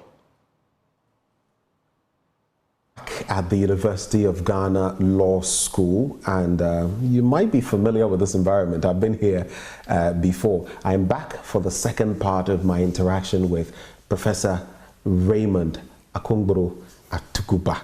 He is Dean of the Law School at the University of Ghana. He's been gracious enough to give us another opportunity to hang out with him. This is AM Exclusive with Benjamin Akakpo. Prof, thank you for joining us. Thank you, Ben, for having me again. Okay, so between the last time and now, I'm going to ask this question again. The last time, Dumso prevented you from getting here quickly enough. How about today? So let me just situate this. The board chair of ECG, Herbert Krapper, whom you are familiar with. It's my good friend. He's lectured me here before. Yes. Says it's going to be a matter of days and then this Dumso episode will be gone. Somewhere on some show, I am told he said 10 days. Today is the 8th day or so. But interestingly for me, it's become worse. Now I get it even more often. So between the last time we spoke and now, has the situation become any better for you? No, it hasn't. Last night, the lights went off. Last night? Again, where we Just last night? Just last night. And then I had to switch on the solar. This time it worked, but I had to put the fridges off first before switching on the solar. And then this morning, I think it came on. So we have miles to go before we solve this Dumso problem. You know, the good thing is you have solar. The rest of us don't. Yes. For the rest of us, we have heat. That's what we have to deal with throughout the night. And then water to have our, to cool your temperature and then go back to bed. But I was up north this weekend, and the temperature there right now is between 38 degrees and 46 degrees. Where exactly were you? I was in Nandom in the Upper West region. Okay. But I also went through Tamale. And I was thinking, we need to do more in harvesting solar energy. Right. And using it for electricity. It's plentiful up north. Plentiful. God has given us abundant sunlight. We need to invest in harvesting it, using it to end Dumso, using it to industrialize our nation, and export it out to other countries that need it. Well, that's just a light note. It's a serious matter, but that's just a light note on which to start. A hefty issue in politics. I know you don't like talking too much about politics, but everyone is talking about yesterday's by-election in Ejisu. The NDC did not contest, but the MPP was basically, in a way, contesting against itself. A former MP, three-time MP, wanting to make a comeback in the person of Kwabena Usu-Eduomi versus lawyer Kwabena Boateng, of the MPP, who eventually won. There are so many dynamics to take stock of because this is a typical MPP constituency. They get 80% plus of the votes there. This time, the winning candidate secured over 50%, the losing candidate over 43%, which means there's some discontent there. But there's also the issue, and shamefully so. I bring it up because he's an academic like you and a member of parliament, seen with an envelope giving this to some election officers. We spoke to him, he said, oh yeah, I mean, this was a favor he was doing them. It was for lunch. The EC also put out a statement. The EC withdrew these people and mentioned that the reaction was that this thing had been given to them for lunch. But this can be stretched in terms of what it means for our electoral system, influence, peddling, and all that. What do you make of Ejisu yesterday and this thorny issue of alleged, influencing of the electoral process? So, Ben, I would like to talk more generally about the issue of moneyed elections in our government. Moneyed elections. Yes, because the phenomenon of vote buying is just one item, it's just one minuscule item in a broader design, a broader schema, a broader architecture of moneyed elections. And if we don't talk about that broader architecture, we'll be taking it out of context. This is an architecture which we essentially borrowed from the so-called more developed democracies, the United States, for example. There they have a phenomenon of moneyed elections, which we have adopted. In Ghana, the CDD research shows that you need at least 100 million United States dollars to run for president. Currently, that would be about 1.4 billion cedis. Cedis, yes. Now, having worked in some places, I can tell you that that figure is too low. It's conservative. It is absolutely conservative, especially because nobody would really tell you how much and from where they gather the monies to run a campaign. I think that if you start with the lowest cost election that we've ever had, the one run by President John Evans at our Mills of blessed memory, to the most expensive ones, you are talking of anything between 100 million United States dollars and 1 billion United States dollars. Wow. Yes. If you are counting right. That is being realistic. Yes. If you are very realistic, it is anything between 100 million United States dollars and 1 billion. And Ben, to put it in context. And look how small our country is and all we that. We are at the IMF now asking for 3 billion United States dollars. And we are taking this money in, as we say in Ghana, sopi, in little tranches of a couple of hundreds of millions of dollars. And we are blowing 1 billion in elections. So the issue of moneyed elections is one of the most critical governance issues in Ghana today. And let me tell you why moneyed elections is so important. When a person or a party borrows money nationally and internationally to run a campaign, they are essentially going into bed with investors. And the investors would come to collect. Or lobbyist groups. All of them are called investors. They will come to collect immediately you are installed president. It means, therefore, that our governance is skewed towards satisfying the dynamics of moneyed elections. And what are the dynamics of moneyed elections? The dynamics of moneyed elections require that immediately a government is installed, they have to direct all funds, all state funds, towards a number of priorities. The first priority is paying your election bill with interest. Because those who give the money are investors. They will not take the bare amount they gave you. They have to take it with heavy interest. The second priority is building a war chest for your next election. And by then, people are going to expect more because you have been in the seat for 4 years. I mean, that brings to mind the rhetoric of a few people in the past saying, party here, Saga. That's your second priority.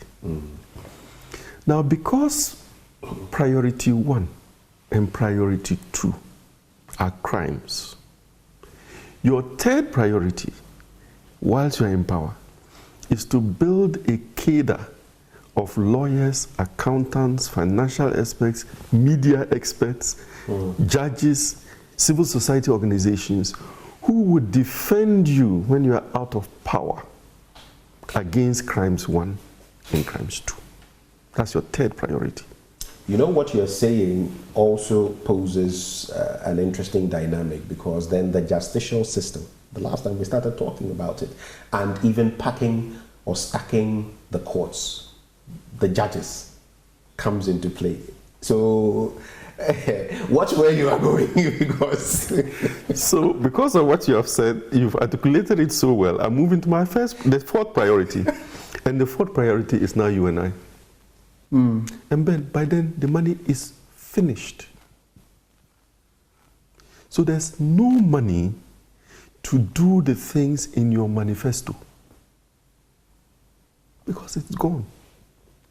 And then in 4 years, we run the same cycle again of moneyed elections. Unless we change the phenomenon, the architecture of moneyed elections, we will continue going through these cycles forever and ever. Amen. I don't think I'll say amen to that because then I'm corroborating. This is stark. And it's deeply worrying. Is there any escape? Before we get to Kingsley Nyako's issue, is there any way of escaping this realistically? Because this is, people will also say that we get the sort of leaders we deserve because take away the politicians, look at the technocrats. What do they do at the ministries and other places? The ordinary Ghanaian, if he were in some office or something and he had to do something that he was paid for, he would probably expect something in return. So how about we bounce back and look at ourselves? How about us? Do we deserve that kind of leadership? How do we get there? The last time I talked to you about the Constitution Review Commission report, part of the research that was done for that report was a global survey, and I mean the word global, a global survey of all electoral systems in the world. And a set of proposals which said, within this period, let's run this system. As it matures, let's move into that system. Proportional representation, and so forth. A growth trajectory of electoral changes that would take us out of moneyed politics. The report is still lying on the table there. We have refused to implement it. We prefer to buy the votes. The politicians wouldn't want that. They wouldn't want that. It wouldn't work in their favor. But the citizenry must insist that the Constitution be changed. We can't leave it just to the politicians. But the last time I had this conversation with you, yes, you said you had your problems with the 1992 Constitution. Yes. But I remember you're saying as well that it was one of the best in the world. So some would say, in one breath, you're saying it's one of the best in the world. In another breath, you are saying it must be changed. Prof, where do you stand? In 1992, like I said earlier, it was one of the very best constitutions in the world because it met Ghanaians' needs and met Ghanaians' wants. I still say today that it is one of the best because it still meets our needs. You can see that Ghana is still pretty much together. It hasn't disintegrated like various of our other neighbors. So that constitution is good. It is a good constitution. What I have consistently said, however, Ben, is that right now, that constitution cannot meet our wants. The Ghana we want cannot be built on the current constitution. Let me give you an example. Last week, the Supreme Court delivered a judgment on a case that has been pending since 2019. Is that the one of emoluments for? No, the one against the University of Ghana and the Attorney General on the status of the university statutes and other matters, the status of the University Council chair and all that. I won't go into the details of the case, but I brought my laptop to read a quotation from the judgment of the Supreme Court. Sure. This is what the Supreme Court said, and I'm quoting. The Commission, this is the Supreme Court writing, not me. The Commission, meaning the Constitution Review Commission, had cause to deliberate on the problem. That is the problem that had been brought to the Supreme Court for decision. In the end, it made the following recommendation, which wins our full approbation or approval. Right. Ben, you've done work that answers your governance questions. You've put it aside. Then you take them one by one, go to the Supreme Court, spend 5 years on each of them for the Supreme Court to come to the same conclusion that the Constitution Review Commission doesn't make any sense. Are we serious? But what follows? What is the, if you can just read a little further, because they agree, but what are they agreeing to? They are agreeing to the exact recommendation the Constitution Review Commission made for Article 11.7 of our Constitution to be clarified in a particular manner.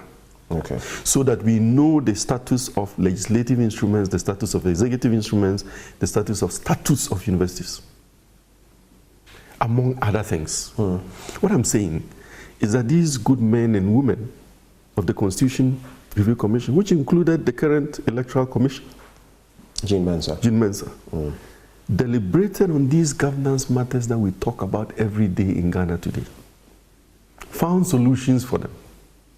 We've refused to implement it, and we still raise issues over those matters and pretend that they are fresh issues that haven't been discussed and resolved.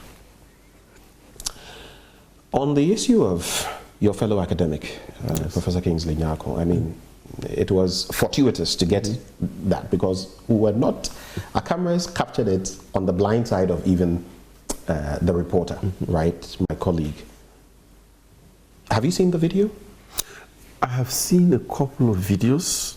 I think so a video where someone crosses, then takes an envelope out of his back pocket and gives it to, and the EC came out with a statement, I mean, which is good. They came out speedily with a statement that they had recalled those two people, investigations and everything going on, and that the claim was that these people had been given that for lunch.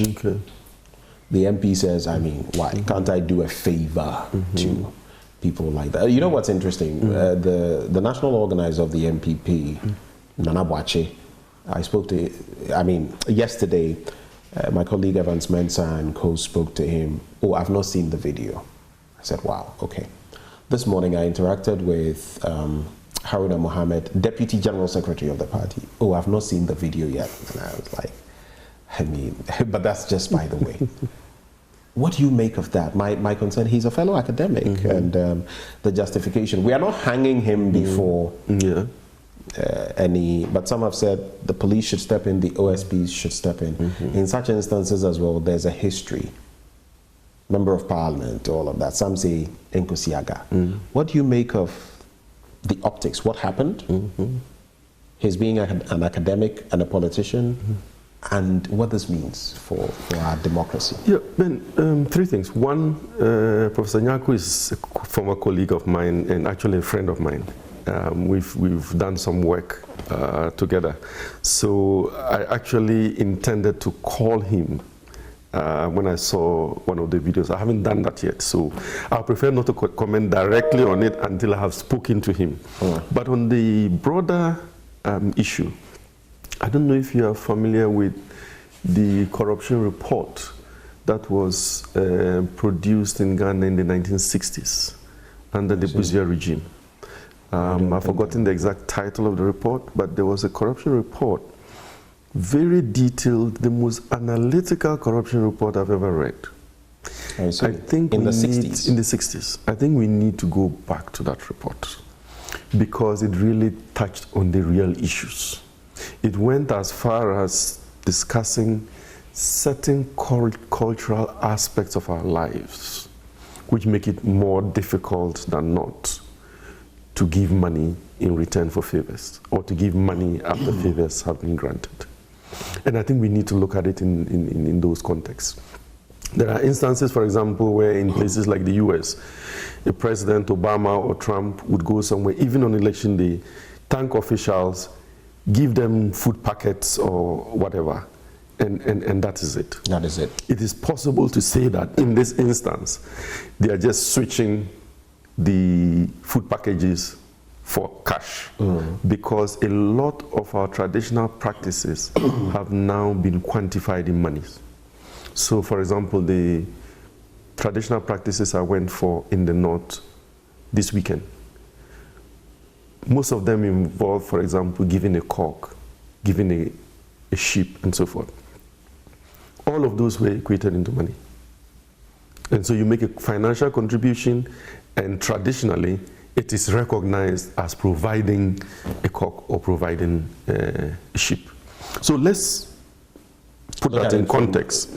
That is not to say that the phenomenon of vote buying is absent in Ghana. I have told you that the election stakes are so high in the manner in which I have explained in this interview, that it compels politicians to literally buy votes at polling stations in order to ensure that they win the victory, are able to pay the election bill, and build a war chest for the next election.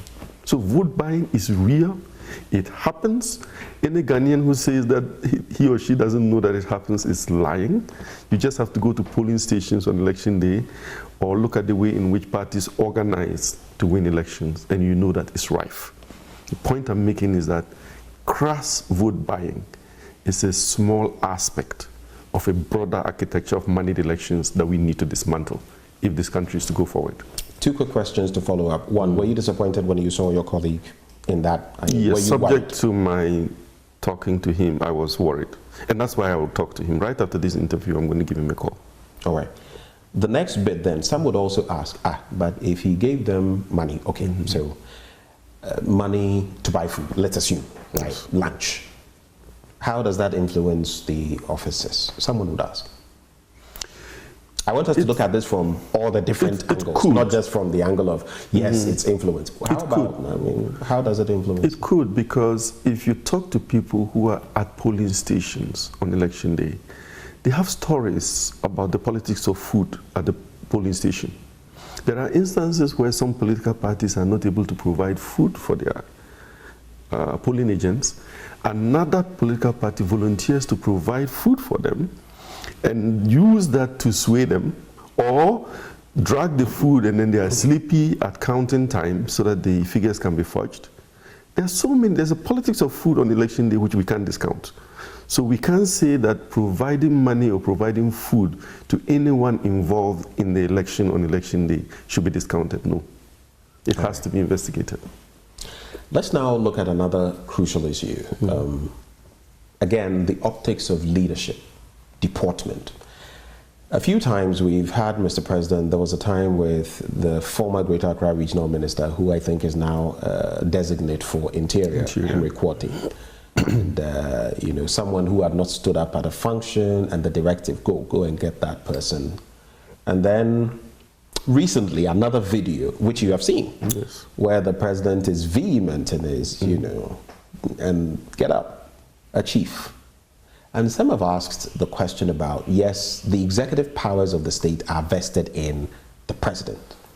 But at the same time, traditional leaders also have their prime of place in all the way from independence, pre-independence, and the struggle with Nkrumah afterwards, and everything in between. What did you make of that video, and was it proper or improper? And of course, we've also deliberated on the statement from the Chieftaincy Ministry, so you can rope all of it in. Yes. It was concerning to me. And what was worse was what I saw in the video. And what was worse was the release from the Ministry of Chieftaincy Affairs, Chieftaincy and Traditional Affairs, I believe it's called. They just shouldn't have made that release at all. It just made matters worse. The first point I want to make is that respect. So it's chieftaincy and religious affairs. Chieftaincy and religious affairs. Thanks for the correction. The first point I want to make is that respect is not demanded or commanded or commandeered. It is earned. And then we need, as Ghanaians, to focus on this. Because many of us do things that create disrespect for us. And then we turn around to try to compel respect, or to demand it, or to commandeer it. Respect is not commandeered. It is earned. That's the first point I want to make, and the most important point I want to make on your question. The second point is to look at our Constitution and see what it says about the scenario that was depicted in the video. There are two competing constitutional provisions in this regard. And it's unfortunate that the Ministry of Chieftaincy and Religious Affairs, you said, chose to focus on only Article 57.2 of the Constitution. Article 57.2 of the Constitution says that the President takes eminence over every other Ghanaian. Every other person. Yeah. So the President shall take precedence over all other persons in Ghana. Those are the exact words of Article 57.2. In other words, he's primus inter pares. Primus inter pares. First among equals. Yes. But there is also Article 272. Sorry, 271, which says that the institution of chieftaincy, together with its traditional councils, as established by custom. So, as established by customary law and usage, are guaranteed. Okay. Do you see the impending conflict? Because the usages and customs of chieftaincy include the scenario where when you come to the domain of a chief, the chief sits in state and everybody else comes to what? Greet or pay homage. You are within his jurisdiction. Yes. So you are heading to the answer to this conundrum, Ben, because the answer depends on its situation specific. During a state or formal function, Article 57.2 is operational. Where the president takes precedence over everybody in Ghana, including the biggest chief. Okay. Followed by the vice president, then the Speaker of Parliament, then the Chief Justice. Arguably the Chief Justice. If you are in a traditional setting, Article 271 takes precedence. Because at that point, the president himself or herself becomes a stool or skin or staff subject. Ben, are you following? I am following, but my question then is, if the president, traditionally, we say the chiefs are the owners of the land. Yes. Rulers of the land, so to speak. So when you are in Gamami, there are certain rights and things you must do. But since the president, the same constitution says that he holds everything in the interest of the people, and he is primus inter pares, does it affect him when he goes anywhere? He's within anyone's jurisdiction. After all, he is still the president, the number one privileged person in the country, so to speak. Ben, let me correct the statement you made using the idiom of land. Okay. There's a Ghanaian proverb which says, I call on gold, it doesn't answer. I call on land, it doesn't answer. It is people who matter. So the way in which you have posed the question suffers from an over-insistence on materiality over people. So let me rephrase your question, that the traditional authority have jurisdiction over people. Okay. Okay. And so in their land, they have obeisance from their people. Okay. Once you enter that land and you go into a traditional or customary session, event, Article 271 kicks in. It applies automatically. It applies. If you don't want it to apply, you need to get out of the event. Because once you are there, no matter your formal position, you become either a stool or skin or staff subject, or a visitor amongst the people and under the jurisdiction of whoever is chief in that area. And you have to obey the usages and customs, as long as those usages do not contradict. For example, you can't, as part of those usages, commit murder. Right. You know what I mean? Yeah. Absent that, all the allowable practices will be governed by customary law and usage. Would you then say that this response or the statement from the Chieftaincy and Religious Affairs Ministry and even the act itself, the action of Mr. President, was a gaffe? Did they goof in these two instances? It shouldn't be coming from the Ministry of Chieftaincy. They should know better. They should know that whoever goes to the palace of the Asantehene should not expect the Asantehene to rise up for him. And that doesn't happen. They should know that whoever goes to the palace of the Ochehene should not expect the Ochehene to rise for him. The Yagbongra. They should know that whoever goes to the palace of the Yagbongra should not expect the Yagbongra to rise for them. That message should not be coming from the Ministry of Chieftaincy. They should rather be giving the message I am giving, that these usages and customs are guaranteed constitutionally, and that if you come as a stool subject or a visitor, you must abide by the customary protocols.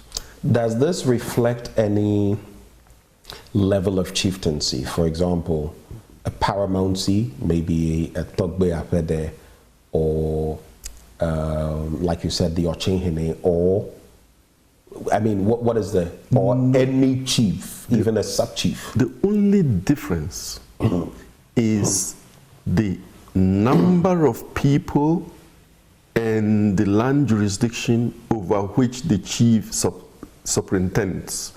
The smallest chief in Ghana, the littlest chief in Ghana, when he or she presides over a traditional ceremony, is boss. And even the president within that traditional ceremony is subject to that littlest chief. The situation changes when you move to the International Conference Center or to the, where is it that we normally swear in the presidents? You mean the Black Star? The Black Star Square. Independence Square.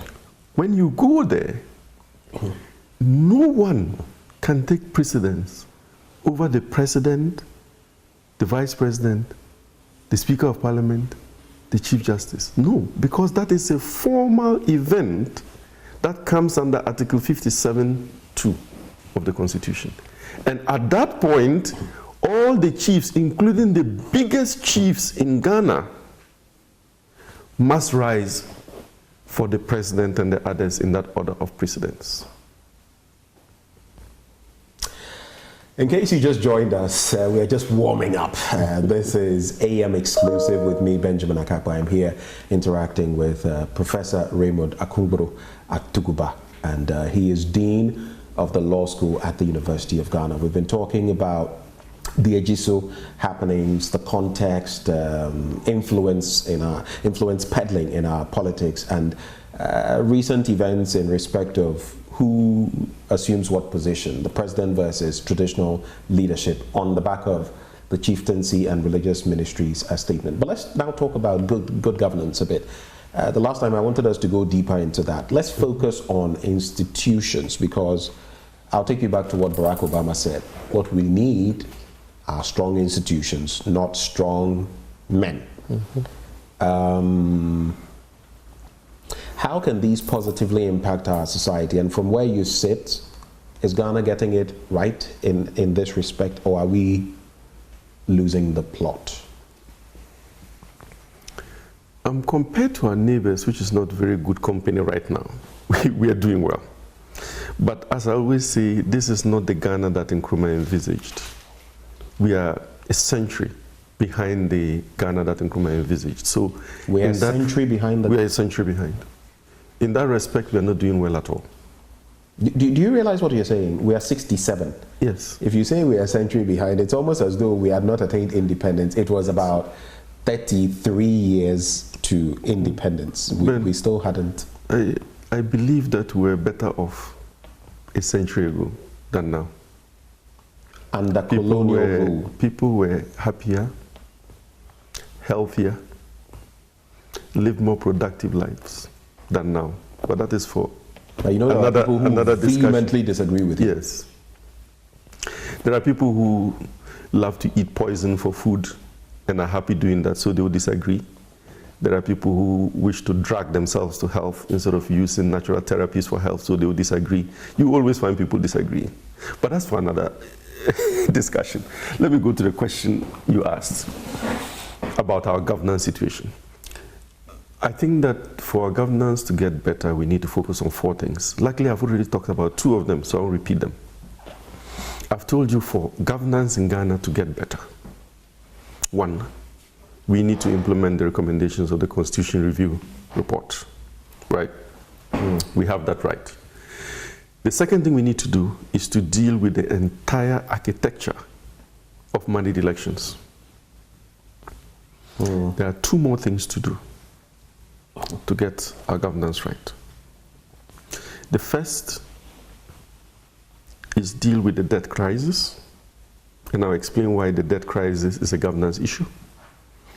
And the final and 4th thing to do is to reorient our outward-looking economies. Outward-looking economies. The economies in Africa and in Ghana are outward-looking. In other words, they work for the benefit of people outside of Ghana and not of Ghanaians. And unless you deal with that, you're going to have the democratic reversals that we're experiencing around. So let's look at the debt crisis. Ben, have you ever thought about what we use our revenues for in Ghana? We all pay taxes. I pay lots of taxes. You pay taxes. Everyone pays taxes. Have you ever thought about what we use that money for and why we seem never to have money? Why are we always broke as a country, despite all the billions and billions of cedis that we collect in taxes? Now, when our taxes are collected, they are used, or there's an attempt to use them for 4 things. The first thing is to service debt. And the word service is very critical because our debt is never paid. It is always serviced. Okay. Recently, we got to a crisis because we started spending over 100% of all our revenues to service debt. To service our debts, right. And that's why we had to do debt rescheduling and debt restructuring. Okay. So it means that we use all of our monies that we generate in taxes to pay the interest on the loans, chip off a bit of principal here and there, and that's it.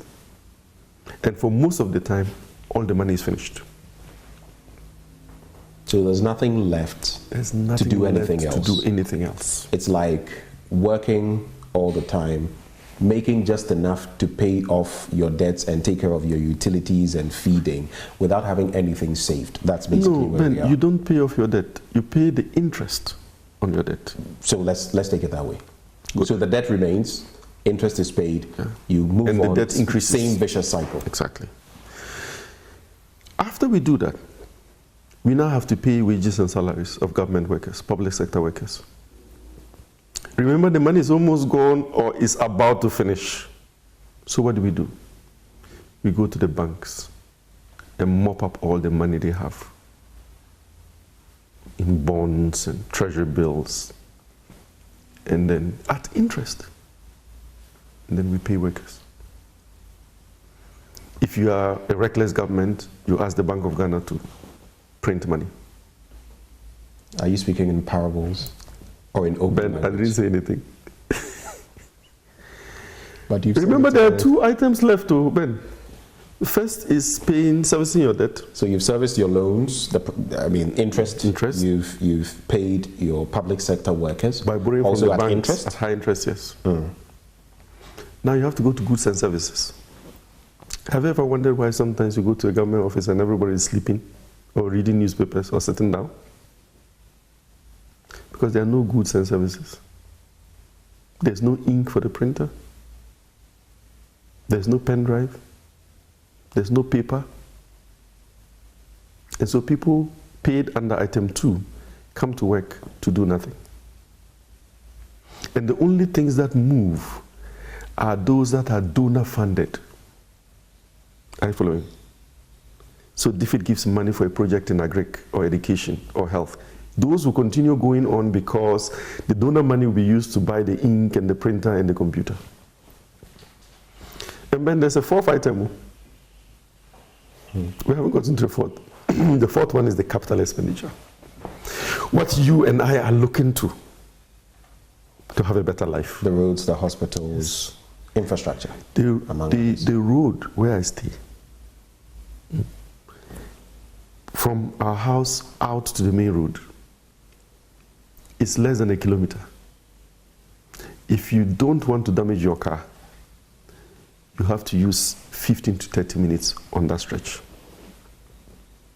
Because there's nothing left for item 4. There's nothing left to pay the energy company so that they can keep the lights on. There's nothing left to give to Kolebu, so people have to give birth on the floor. And of course, there's nothing left to finance the Electoral Commission, so people have to give them envelopes to be able to buy lunch. Unless we deal with this debt crisis as a top governance issue, we are going nowhere. God help us. And that brings us to the last issue we need to deal with. And that has to do with? Our outward-oriented economies. Okay. So we have designed our economies, or somebody designed our economies to be outward. We are the richest continent on earth, but we are the poorest. Because everything is either given away by us or stolen from us. So we laugh at our Francophone brothers for entering into the colonial pact with France, which essentially continues colonialism. But that's this exact situation we are in now. We don't get more just than Ghana or all the other Ghana and all the other African countries. We are suffering from severe natural resource extractivism and financial extractivism. Our natural resources are leaving, and we are getting for our oil, we are lucky if we get 10 to 13%. Our minerals is worse. We are lucky if we get 5%. And even then, if you deduct from that 5%, well, the environmental damage, the damage to our water bodies, you are actually gaining negative from mining. In other words, if we stop mining completely, nothing will happen to our GDP. In fact, the GDP will rise. We'd be better off. We'll be better off. Let's look at military forays into governance. The last time I wanted to bring it up, but we have Burkina Faso, Mali, Niger, Guinea, and their entire dynamics. Then there's the interesting case of Senegal, which nearly, I mean, it was on the cusp of some unwelcome happenings. They've been able to resolve it. What can we learn from these instances? Because Senegal survived, but you look at Togo and where they are heading now in terms of the tweaking of the constitution and everything. Ivory Coast has already gone down that road with Alassane Ouattara extending his term. Then there's the example of Rwanda.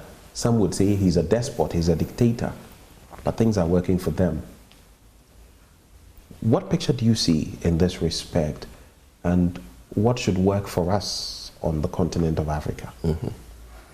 So Ben, as usual, I like to put these things in context, because part of our problem is that we discuss the issues out of context, and then we arrive at the wrong solutions. And then we implement the wrong solutions. It doesn't work, and then we say it has not worked. Okay. From 1950 to now, we've had almost 500 coups in the world.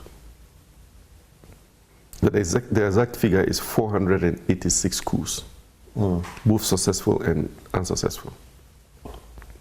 Of these 486, 214 have been in Africa alone. That's so about half, one continent has half of the coups. And if you remember that the other coup hub in the world is South America, Latin America. Yes, very true. It means that we've literally shared the coups amongst ourselves. This one African continent, half of the coups. So of all our 54, depending on how you count countries, 45 have had coups. So the continent is a coup space. It's a place where coups could be deviled. Coups happen. Let's come to the last 25 years, because that's recent. That's from like 2000. 75 coups. 29 successful, 46 unsuccessful. And the unsuccessful coups are important because they destabilize the country. In some of them, actually, the leader is moved off and then brought back. Yeah. Do you see? There are 5 key reasons why this is happening. And by the way, in the West African sub-region, I've talked about Africa, in the West African sub-region, it's worse than the rest of Africa. Because at the beginning of this century, 100% of ECOWAS countries were under democratic rule. Today, a quarter are under military regime, another quarter are under constitutional coups and repressive government. So half of the sub-region is in trouble. And these coup leaders cite 5 issues consistently as causing the coups. The first, top, economic hardship. So Ben, you see why I'm talking about the economy a lot and the debt crisis and the outward-oriented economies. If you don't solve those economic hardships, coups are going to happen, democracy is going to reverse, we're going to live under repressive regimes. The second is setitism. Setitism is now recognized as a word where a leader sits tight on the seat and refuses to go. That's where Togo comes in. So in other words, the situation in Togo is one of the things that ignites coups.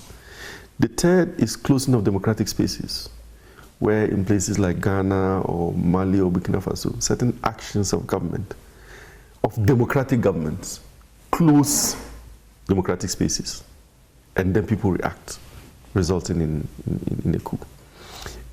The fourth is corruption, this you know, and the last one is violent extremism, especially from the Sahel coming down. So, Ben, we need to focus on these 5 issues if we want to end the phenomenon of coups. We can't wish it away. We can't deal with the 5 issues by shouting good governance all around the country. We have to get to work and address it. And Ben, you know the saddest part of all this? The evidence appears to be that when a country goes into undemocratic rule or military regime, under a military regime, they appear to be doing better economically. They appear? In the recent history. Niger, 3 months into the coup, became the fastest growing economy in Africa. Then, number 1, I'm not talking number 2 or number 3, and within 3 months. And it will be the 4th fastest growing economy in the world projected for 2024. All the 200 countries in the world, Ben, a country that oofed their leader through a military coup, installed a military dictator, is going to be the fastest growing economy in the world. And it is not an exception. Burkina Faso, right after the coup, 6th fastest growing economy in Africa, and projected to be 9th fastest in the entire world of 200 countries in 2024. Let me give an example of how this happens. In Niger, they were selling their uranium. You know uranium and how I'm fully aware. People will kill France was paying a pittance for it, and they came and said, no, 8 cents. So, exactly. They were paying 8 cents for a kilogram. The military junta moved it to 200 euros. Which is closer to what you would make on the international market. Per kilogram. From less than €1 to 200 euros. Why would you not be the fastest growing economy in the world?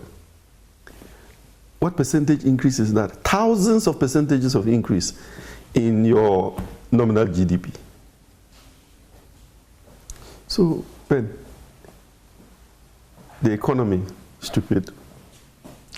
We have to go, but let's take a quick look at, I want us to look at our national trajectory and what the future holds for posterity. But just to chip in, I would also like to get your thoughts on how we can reinforce our 3 arms of government.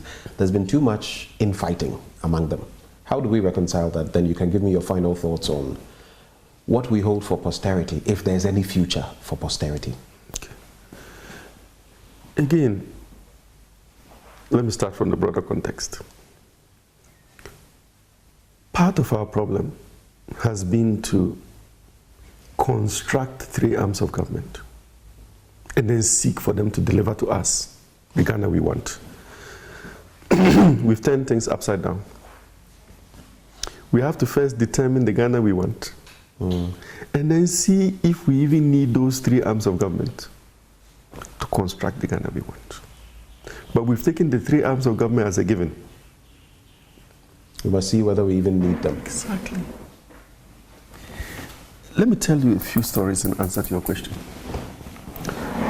When I was working as executive secretary to President Mahama, we went on a state visit to Norway to learn how they did their oil miracle and see how Ghana could learn from that experience. After all the formal ceremonies and the formal presentations and everything,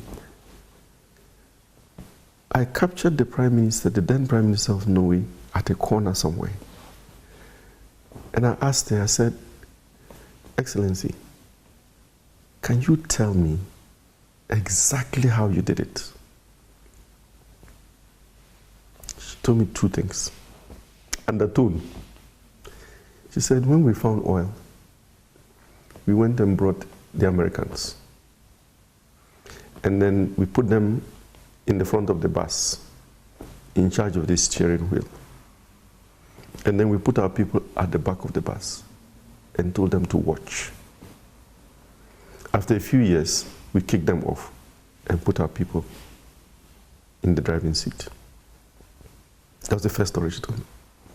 The second was about how Norway participates in 50 to 70% of all mining licenses. 50 to 70% of every mining license. And they still take taxes and royalties in addition to the dividends. So they are winning from both ends. Exactly. Do you know what Zambia's percentage is? Norway is 50 to 70%. Do you know Zambia's percentage? Tell me. 2%. DRC, Democratic Republic of Congo, is worse than 2%. And I just told you Ghana, in terms of mining, is where? 5%. But if you really calculate it, it's negative. Then, how can the 3 arms of government function to change this unless they know what the task is that they have to perform? So set out the task for them to perform and then craft the institutions to respond to the task. Don't craft the institutions and then after that say, okay, so what are these people going to do? Exactly, right. Final bit, and we have just about a minute to go. Is there any promise for the future? There's huge promise for Ghana's future. And I want to plagiarize from Nelson Mandela.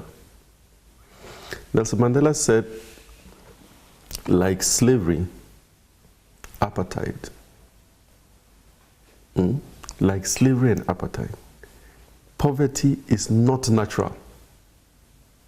It is man-made. And it can be overcome and eradicated by the actions of human beings. Unquote. I want to replace poverty here with good governance. So, bad governance is not natural. It is man-made. And it can be overcome and eradicated by the actions of human beings. Prof, it's always good coming here and having these interactions. I think... Thanks for having me. Very grateful for your time. Professor Raymond Atuguba joining us one more time. I think this is even more of a bombshell than the first interaction we had. But we've been here at the University of Ghana Law School, interacting with the Dean, who has shared his thoughts with us on myriad matters. This has been AM Exclusive with me, Benjamin Akapo. Thank you so much for doing the watching.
Ladies and gentlemen, as Vice President, I am like a driver's mate. But by the grace of God, if you make me the president, I will be in the driver's seat with constitutional...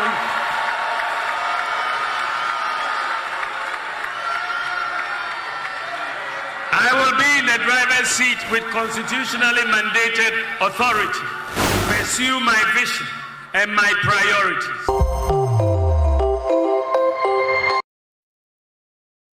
By the end of the 4 years of my term in office as president, Accra will be the cleanest city in Africa. rivers are choked. Our streets are hoarding it. Our landfills bursting. Our trash bags overflowing. And even the air we breathe carries it. Filth, it is everywhere.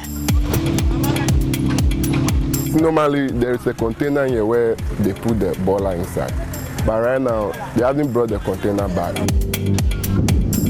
The Filth Exhibition, a Joy News series, presents the alarming state of waste management, sanitation, and refuse left in our communities, presenting a compelling and urgent need for action.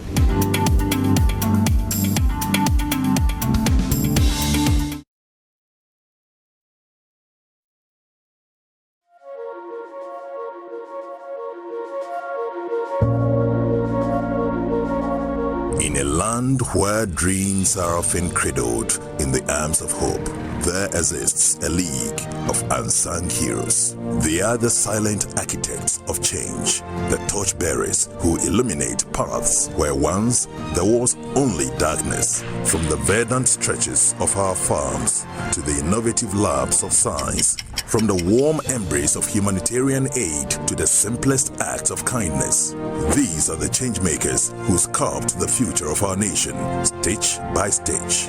Unknown to them, their acts of selflessness have resonated across the land, stirring the hearts of many and sparking a movement of recognition and celebration. It's that time of the year again. Joy News proudly presents the Impact Makers Awards 2024. Join us in our quest to spot and honor those steadfast warriors who are remolding the destiny of our communities and our nation, the beacon of change whose story deserves to be told. The Joy News Impact Makers Awards, celebrating ordinary people making extraordinary impact. The Joy News Impact Makers Awards is proudly brought to you by KGL Foundation, empowering communities, changing lives. DBS Industries Limited, we truly are your roof experts. Gold Key Properties, building prestige since 1997. First National Bank, how can we help you? And the McDan Foundation, building a better community.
Hello Ghana, I'm Esther Gidu-Yuat of VOA's News and Current Affairs program, VOA's Africa 54.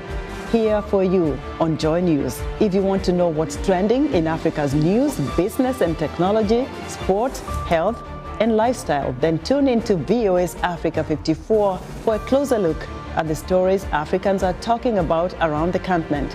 We'll bring you reports from our VOA correspondents as well as interviews with top experts and analysts. For the young and the young at heart, VOA's Africa 54 also includes Africa's best music, fashion and entertainment. Be sure to tune in to VOA's Africa 54 right here on Joy News.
Welcome back on the AM show. It's time now for us to delve into that issue. It's a bit of a tussle between the Attorney General's office and the Special Prosecutor's office. Now, the Special Prosecutor had requested the money laundering probe into Cecilia Dapaah, but the AG is now saying that is baseless. Where does that leave the fight against corruption?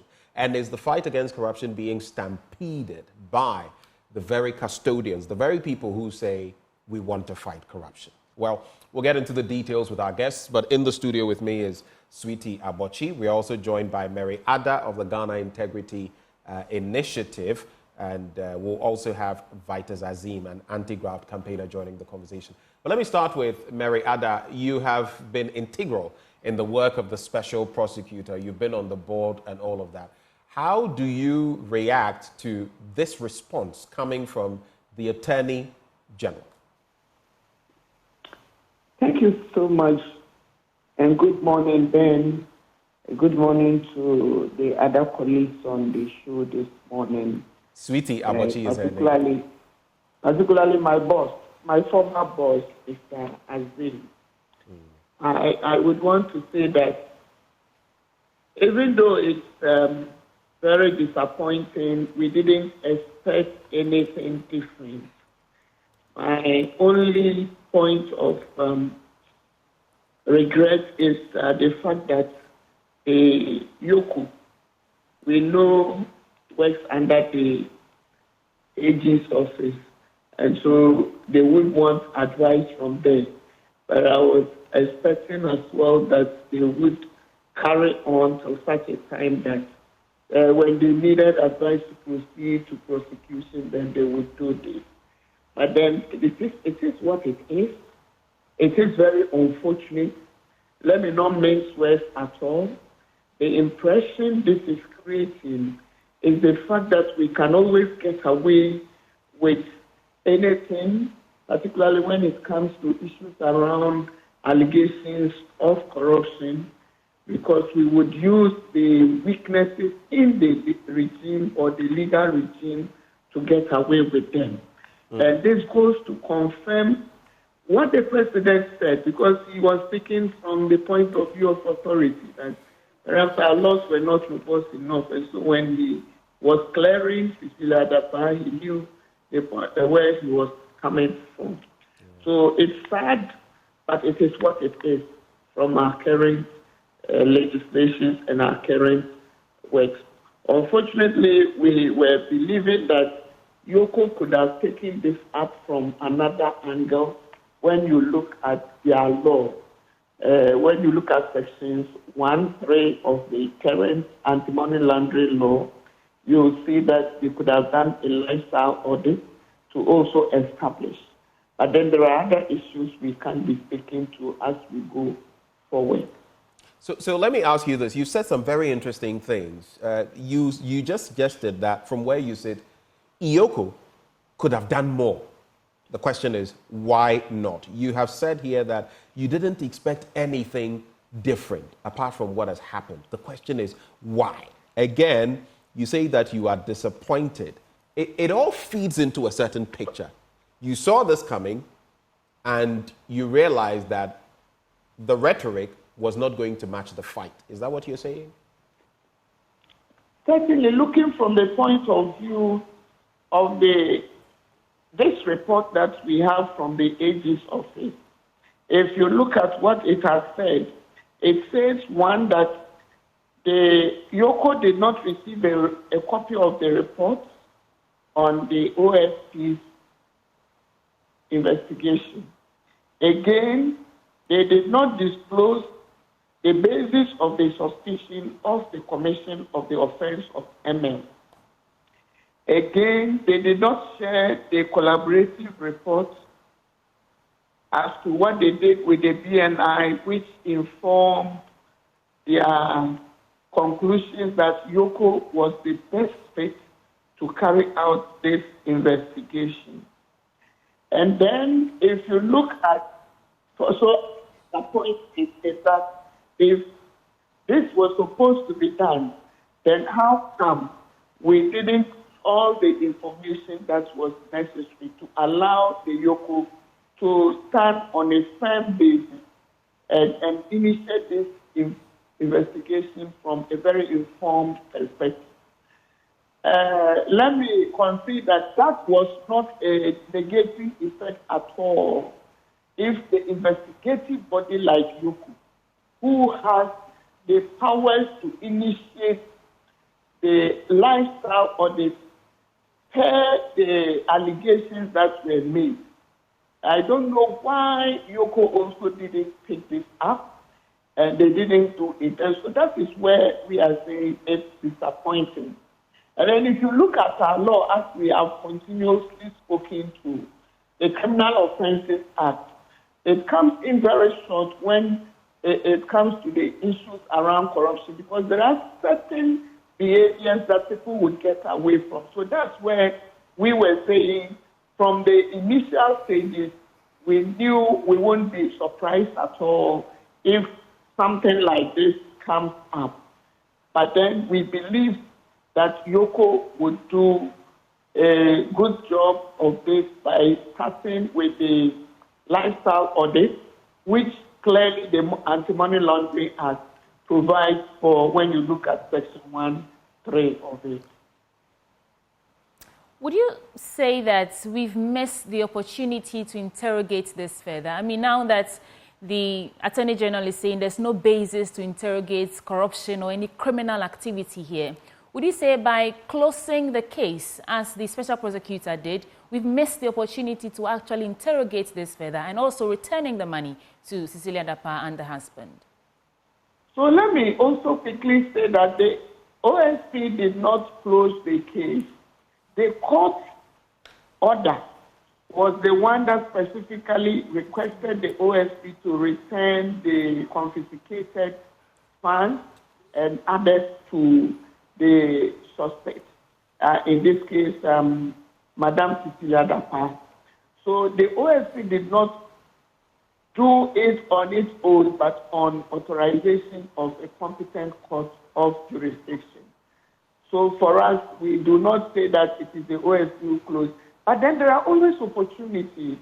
I've mentioned the lifestyle audit as one.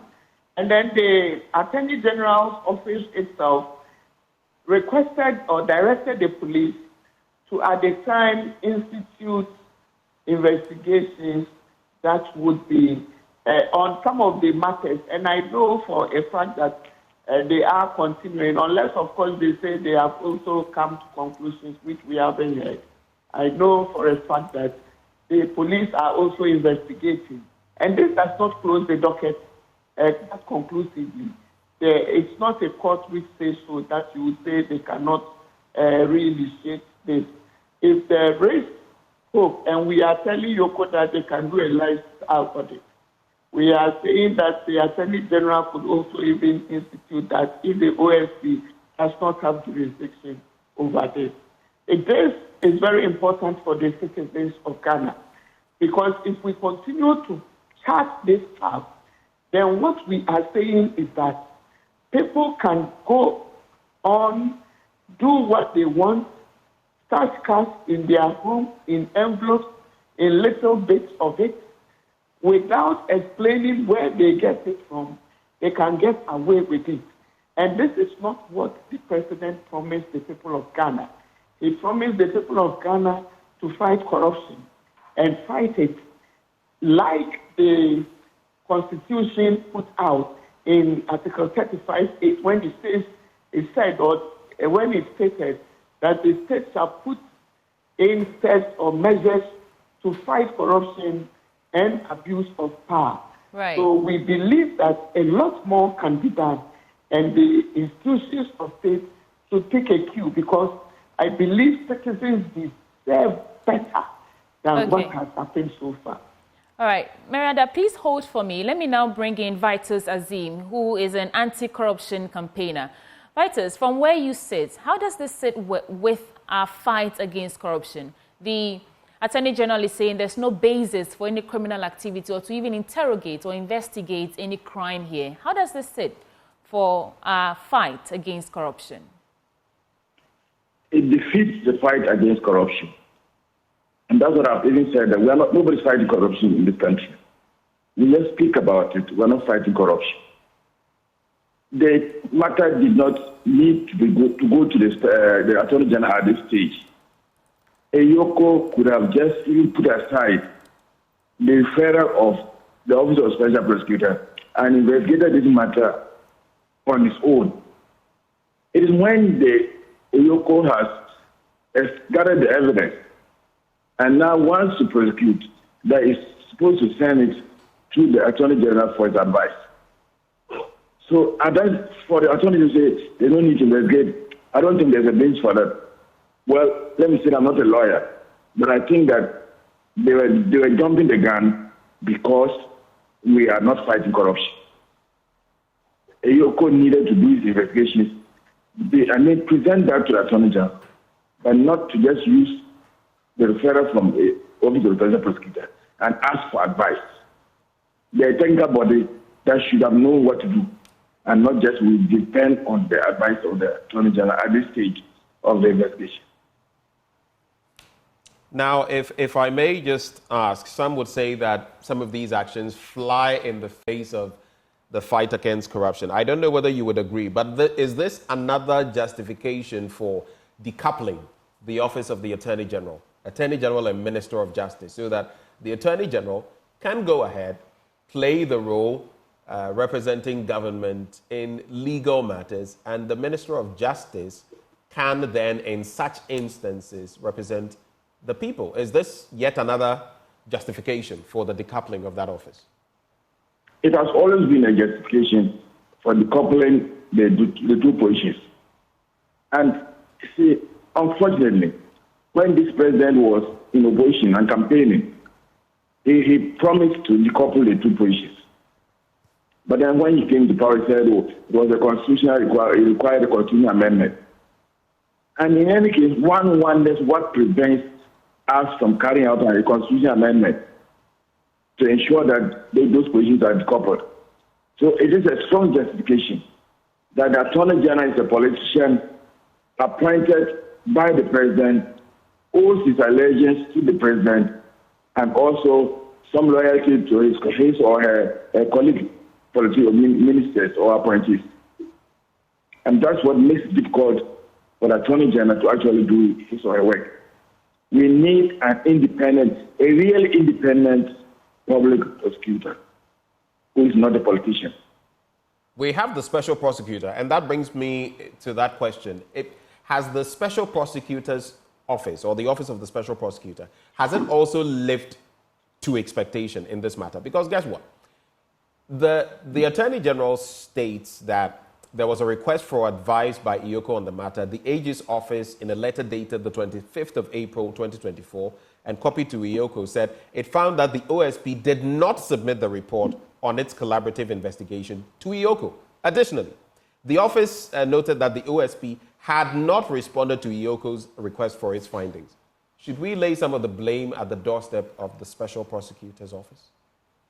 Yes, I think so, because if you were passing the case on to EYOCO, you needed to give, and you wanted EYOCO to work on what you had already, to build on what you had already done, then you needed to give to EYOCO all the information that you have. If you fail to do that, then of course there was suspicion that either you did a poor job or you did not want EYOCO to use the information, the evidence that you found, to continue with the action. And these are some of the things that happen when it comes to investigating high-profile cases. It is referred to about 2 or 3 institutions who muddy the waters. And that's a very unfortunate situation. We cannot take Office of Special Prosecutor, completely off blame. Because some of us even think that EYOCO did not need Office of Special Prosecutor did not need all this length of time to determine that the matter was within its mandate. We wasted more than 7 months for Office of Special Prosecutor to come out and say that, well, it's money laundering and it doesn't fall within our mandate, so we're referring it to EYOCO. But I also want to say that EYOCO can put aside or could have put aside all the information from Office of Special Prosecutor and carried out its own investigation before then taking it to the Attorney General for advice as to whether to proceed for prosecution based on the evidence that is gathered or not. Mr. Azim, thank you very much for having joined the conversation. Vitus Azim is an anti-graft campaigner. Thank you very much. Shortly, we'll also be joined by Dr. Richard Amwakoba, a political scientist. We'll also be joined by Kweku Painso, a lawyer. But before we get to them, Mariada, do you agree with Vitus Azim that it appears we have to decouple the office of the not the special prosecutor, the Attorney General from the Minister of Justice as one of the steps towards regulating the fight against corruption? Is that a call you are supportive of? And so, if you would remember, this has been the call civil society has made, and this actually featured as one of the strong recommendations during the constitutional review process, which didn't see the light of day, if I may say. And we have mentioned that issues with the fight against corruption have, to a large extent, been with the Article 88, for which makes the Attorney General a sole prosecutor state, and also in the Minister of the makes because prosecute his own. That is why the Ghana Institute and civil society. Madam Mariada, we're struggling. The connection seems to be breaking for about some. All right, so I'm saying that this proposition is why civil society believes that the Article 88(4) should be decoupled so that the Attorney General has the prosecution and the result that remains resolved. And that's why the Ghana Executive let that 2017 when it came to the proposal of the MP to set an office that clearly would support prosecution of corruption and prosecution of corruption, and at the office of the special prosecutor. However, that is an interim measure because the final one would be that we have the Attorney General, who is a unique office prosecuting for the state. That would be the ideal situation. Okay. And so such a time that we have the ideal, we continue to support that the office of the special prosecutor be the stopping measure that is put in place. And that is how come GRI led this charge in 2017 with other civil society organizations to get the law and the office set up. Right. Hold for me, Mariada. Let me also bring into the conversation Dr. Richard Amwakoba. He's a political scientist. Doc, good morning. Good morning. Thank you so much for joining the conversation. We also have Kweku Painso. He's a lawyer. Mr. Painso, good morning. Hello, Mr. Painso. It's me. Yes. It's still me. Can you hear me, Mr. Painso?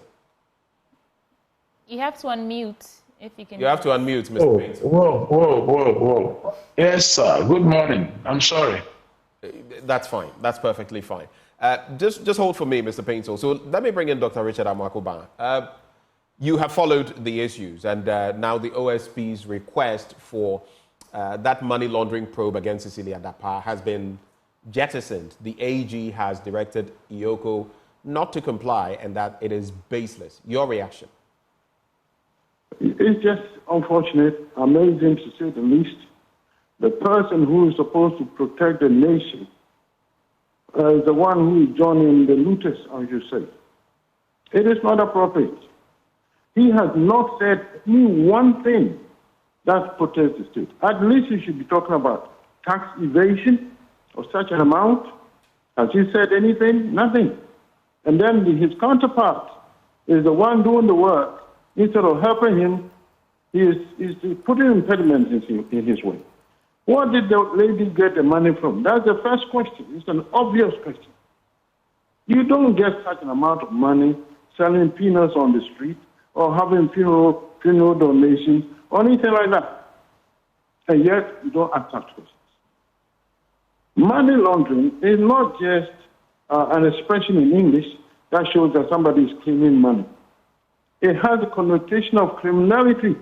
Where did you get the money from? And since you were working for the government, it must be assumed that it is at least government money or money that was supposed to not supposed to be taken from someone. But Dr. Atuguba, she just clarify for me before I ask the next question. Did you say the person to protect the nation has joined the looters? Is that what he said? He is protecting the person who's supposed to prosecute. Okay. But in terms of justification, you know, there was a number of there were many justifications given in terms of how the wealth was acquired, from keeping the money for someone to, work that had been done by her husband and all of that. You did hear of those, right? Oh, I can give you 1,000 justifications. I sold peanuts. So what? What is justification? We are talking about reasonable justification, not just any justification. You can say whatever you want. You understand? You get millions of dollars. Funeral donations are made in dollars. What are we talking about? Don't we have any shame as if we don't have any sense? That thing is obvious. He has justification, fine. Let's hear it.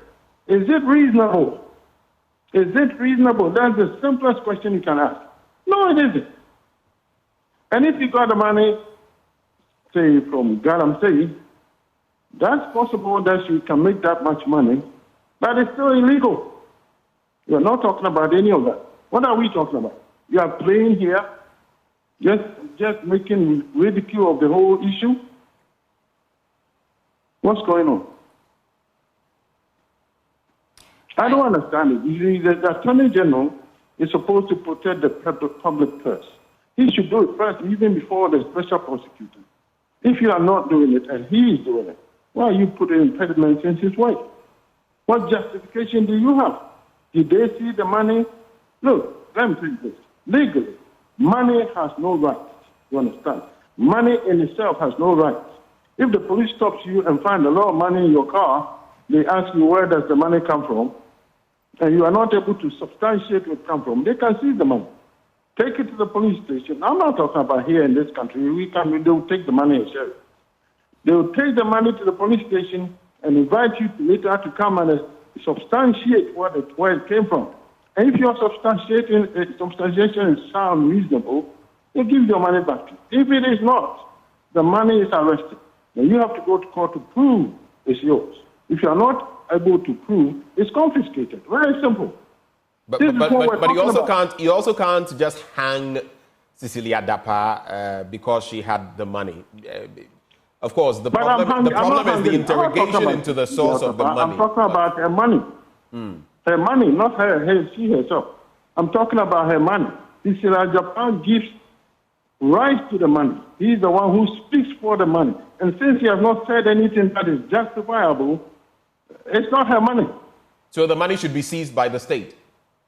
Yes, until she proves how she got it. That's how it works. This is what the main tool used to fight corruption. That's the main tool. But you know, her accounts were frozen by the special prosecutor. And then her lawyers pleaded that it was causing hardship for her.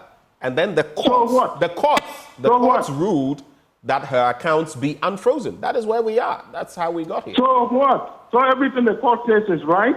We don't think ourselves? But we are in big trouble if you behave this way. Even you press people. You have to look at it.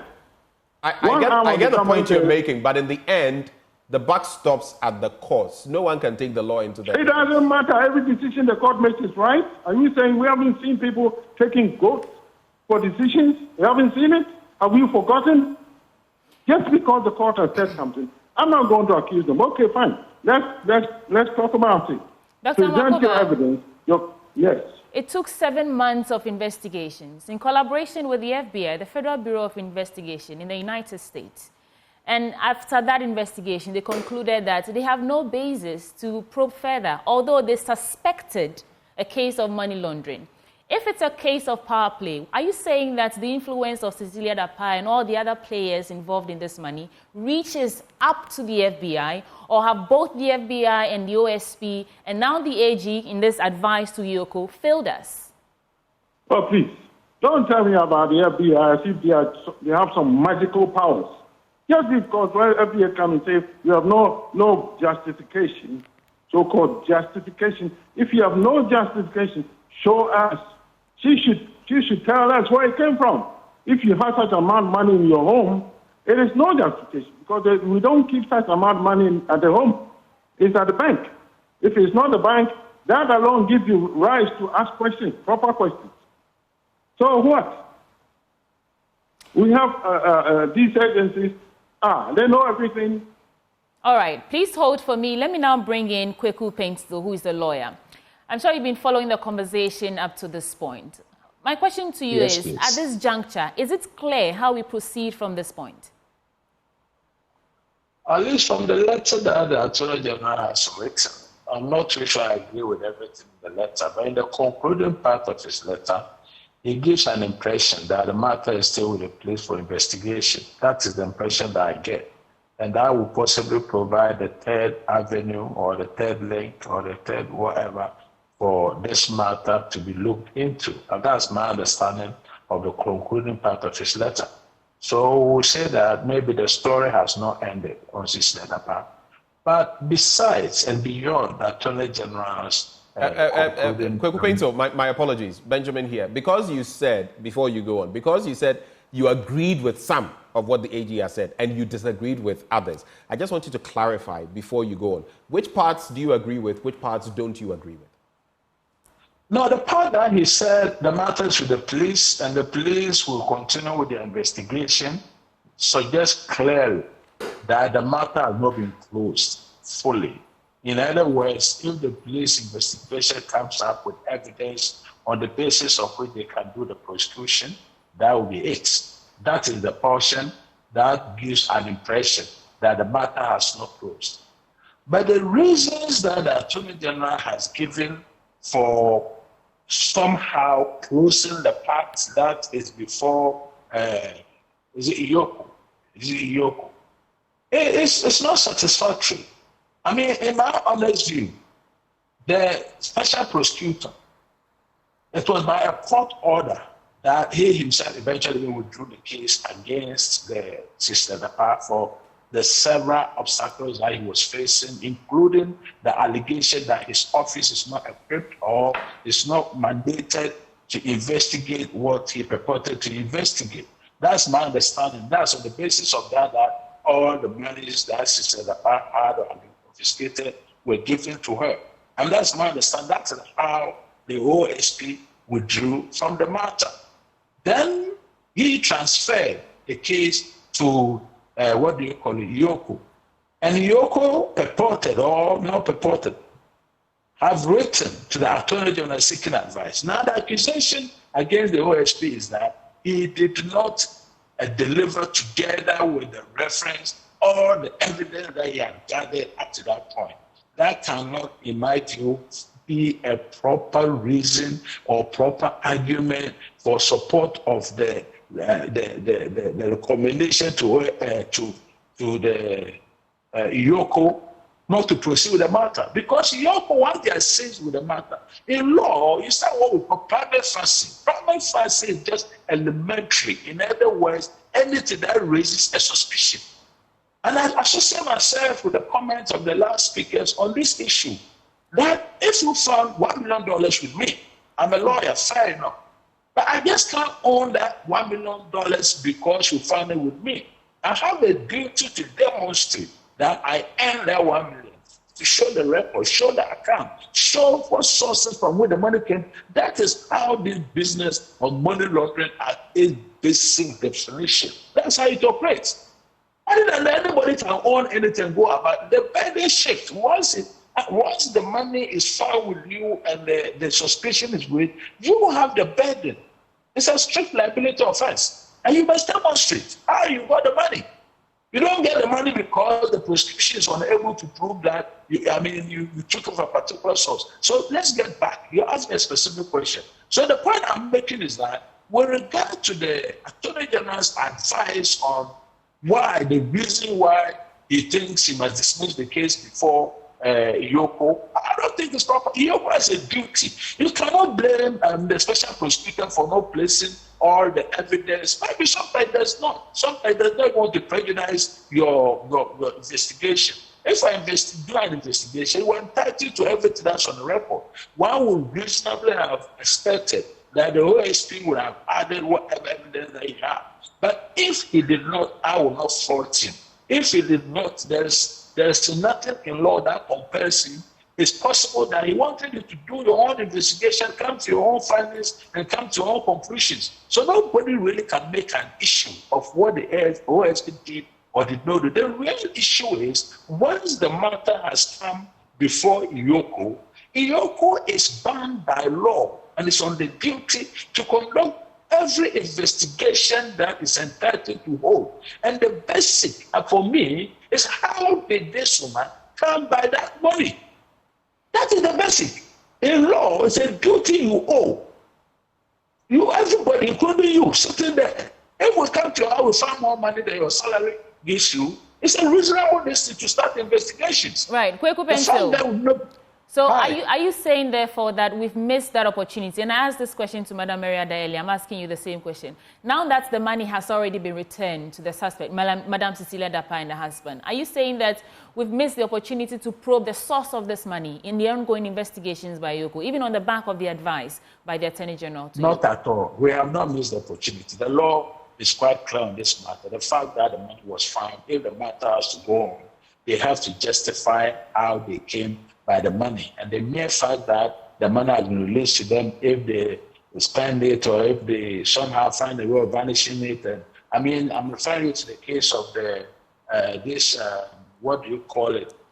This is a Boateng whose matter is in court. Don't forget that he managed to receive, I'm talking about a PPA, public procurement, the public procurement. Very right. All the money was in court. He seized it, and eventually he managed to self-settle the case and managed to get all the money released to him. And now he has been charged with it by the OSP. And if the OSP is able to establish that that money that was found in him, whatever he has done with it now is irrelevant. It can be established that all that money was in his account at a particular time. And if he's unable to justify the source or how he got that money, it will be a matter for the court to make appropriate orders. So the mere fact that the money has been released to Cecilia Dapaah will not inhibit or stop the court from making proper findings and proper orders if this matter would see the light of the day at all. In other words, having regard to the last paragraph, the agency letter that the police is investigating, whether indeed, if the police finds enough evidence for her to go to court, for the state to go to court in any particular way. I'm not prejudicing a hearing of this matter, but assuming for the sake of our discussion that somehow that investigation they claim the police is making, if it has to go to court, the result of the meeting has to go to court, and the court has to find the evidence that the money that was found with Cecilia Dapaah and her husband, they could not justify. That's the word I'm using. When money is found, you have a duty to justify the source of that money. There's no growth in our roots. And because of the perception of corruption, especially with political figures, please, I'm not saying she's corrupt, but I have to clarify this point that the worst corruption in every country, including Ghana, especially in Africa, is found with politicians. I'm not making a corrupt person. It is only for a court of law to make that decision. But that alone is private fancy evidence. That when you find money beyond the reasonable reason of a politician, you must know that you got it from some other sources. Other than that, the burden shifts to you, who has the money, to demonstrate very clearly how you got it. What is happening now is that so far, everything that is going on up to date is wishy-washy. In other words, somehow, Our Lady has found the protection of the courts, and in everything that has taken place, nobody has raised the question. No court is interested in finding out how she got the money. The courts have been, proceeding as if finding whatever money with anybody is a regular thing, and that is rather the prosecutor who must demonstrate if the money. This is a case where it is not so. You who has been found with the money, you've got a duty to demonstrate that you had it from good sources, you had it from genuine sources, you had it and you can justify.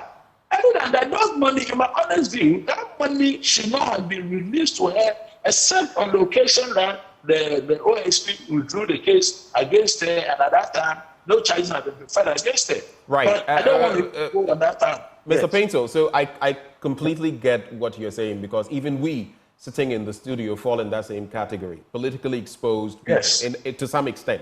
And so even if some transaction came through Sweetie's account or my account, immediately there will be some questions and all of that. So if it happens to us, why does it not happen to them? Maybe that could explain why some money was not at the bank, but was in somebody's room. But you made a point, and we're sticking to that point. No one is accusing her of being corrupt. But has she been able to justify how she acquired those sums of money? That is where the devil is. Which brings me to this question.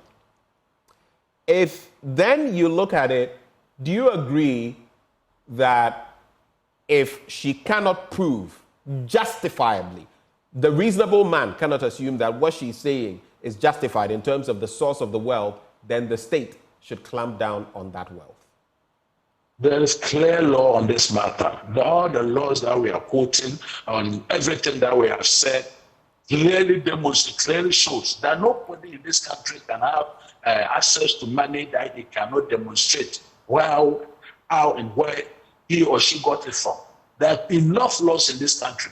And what appears to me, unfortunately, is that the discourse today, everything that has happened today, including the Attorney General's letter, seems to trivialize the issue.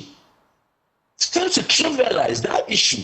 We are trivializing the issue, and I'm sorry, I cannot say because she's a politician. I wouldn't know if you find yourself in that position, the same argument should be made in your favor. But the way I see it as a lawyer is that somehow something is going wrong. Somehow something is going wrong.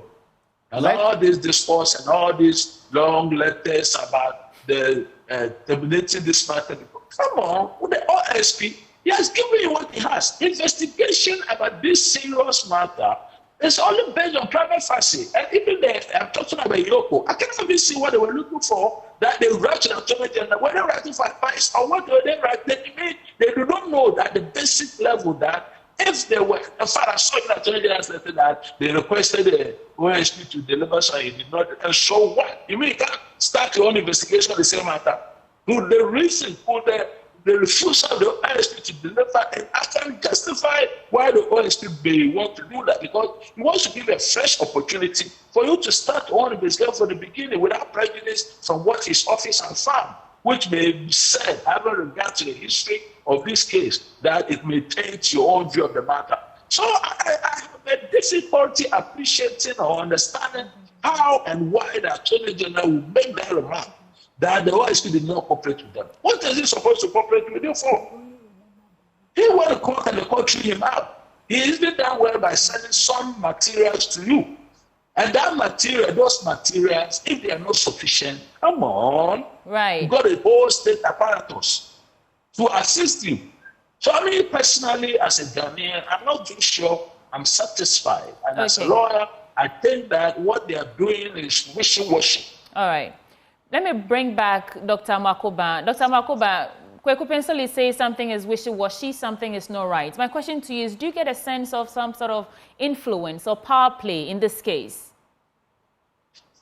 We have the powers that be. For example, if the president posts his mouth in this matter, people will sit up, but he's quiet.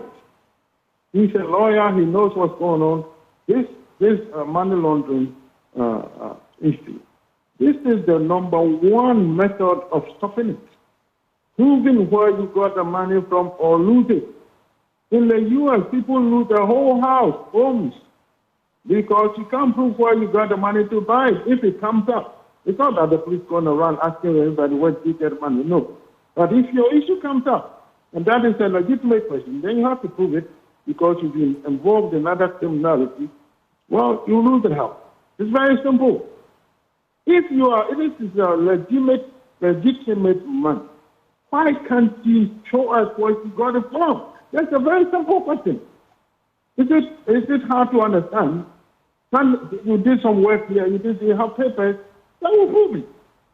But what I want to say is, in this country, we assume that if you don't find hard evidence against someone, then whatever he says is right. What? It means you are dead. No wonder nothing works. And the court rule that gives the money to the lady. Fine. Does it mean that the court is right? Not necessarily. Investigation is going on, they have not exhausted it, and you say keep the money to it. This is the number one tool they use to stop this corruption, this form of corruption. You understand? And then you want to justice in the whole thing and give it to her, and then when they find out, okay, you have to get it back, okay, you're giving it to somebody. Where's the money? What are you going to say? Yeah, you can make it hard for her, but the money is gone. That makes no sense at all. One arm of government is protecting the purse, the other is supporting those who want to pay the purse. How is it going to work? What about tax evasion? Has the Attorney General actually asked one single time that anything about tax evasion? If you have this much money, you have to prove the taxes you paid for the money. That alone will show you the direction you have to take, that this is not legitimate money. You can show that. Why are the taxes you pay for this huge amount of money? Why? Gentlemen, let's cap off the conversation here. For me, my final bit, as I even take your final words, I'd like to look at the semblance of a lack of collaboration between the institutions of state. Now, where do you feel, I'm going to put some institutions before you, and how you feel they have fared in dealing with these issues? It's for both Dr. Amoako-Ban, I'll start with you, Dr. Amoako-Ban, and lawyer Kweku Painto. The AG's office, and also for Mary Ada of the Ghana Integrity Initiative, my apologies. The AG's office, where have they got it wrong? IOCO, where have they got it wrong or got it right? OSP, and finally, the courts. I'll start with you, Dr. Richard Amoako-Ban, then go to Mary Ada and cap it off with Kweku Painto. Doc. Well, the AG sets the tone. Actually, she's supposed to be the prosecuting agent. And if he says there's not enough case to prosecute, what are you fighting with him for? It won't come to anything, it means you are wasting time. That is the problem. IOCO follows the lead of the AG. And if the AG itself is not interested in the case, why should IOCO be? That's the question. After IOCO does all the investigation, who's going to prosecute? So the fact comes to the AG. And what is shocking is the special prosecutor is supposed to be the counterpart of the AG. In fact, they're supposed to work together. But in this case, the AG is going left, special prosecutor going right. What is going on? Who in the normal sense, can have this much money at home, not afraid of burglary or anything else, or maybe is more afraid of the bank than the burglar? What's going on here? This is logic. When this things call for logic, we talk about technicality. What is the substance of the case? Where did you get the money from? It's very simple. If you prove that, the money is yours. Why are we talking about this at all? Is this difficult to prove? Who gets money without any sort? Is it what? Is it who do money or what? You don't understand it. Okay. That logic alone will tell you, hey, this is a very simple case. Don't make it complicated. What right. You want right. You want that one. You have it first, and you pay taxes. If I'm just taking the tax, I'll not put that question. This is because they close some tax. Doc, thank you for those points. Let me bring in Mary Ada on that same point. So, thank you very much, Ben. I believe that one of the things that has happened in recent that is supposed to ensure that the anti-corruption institutions of states work together very well is the collaborative grouping that was facilitated by Shraj some time ago.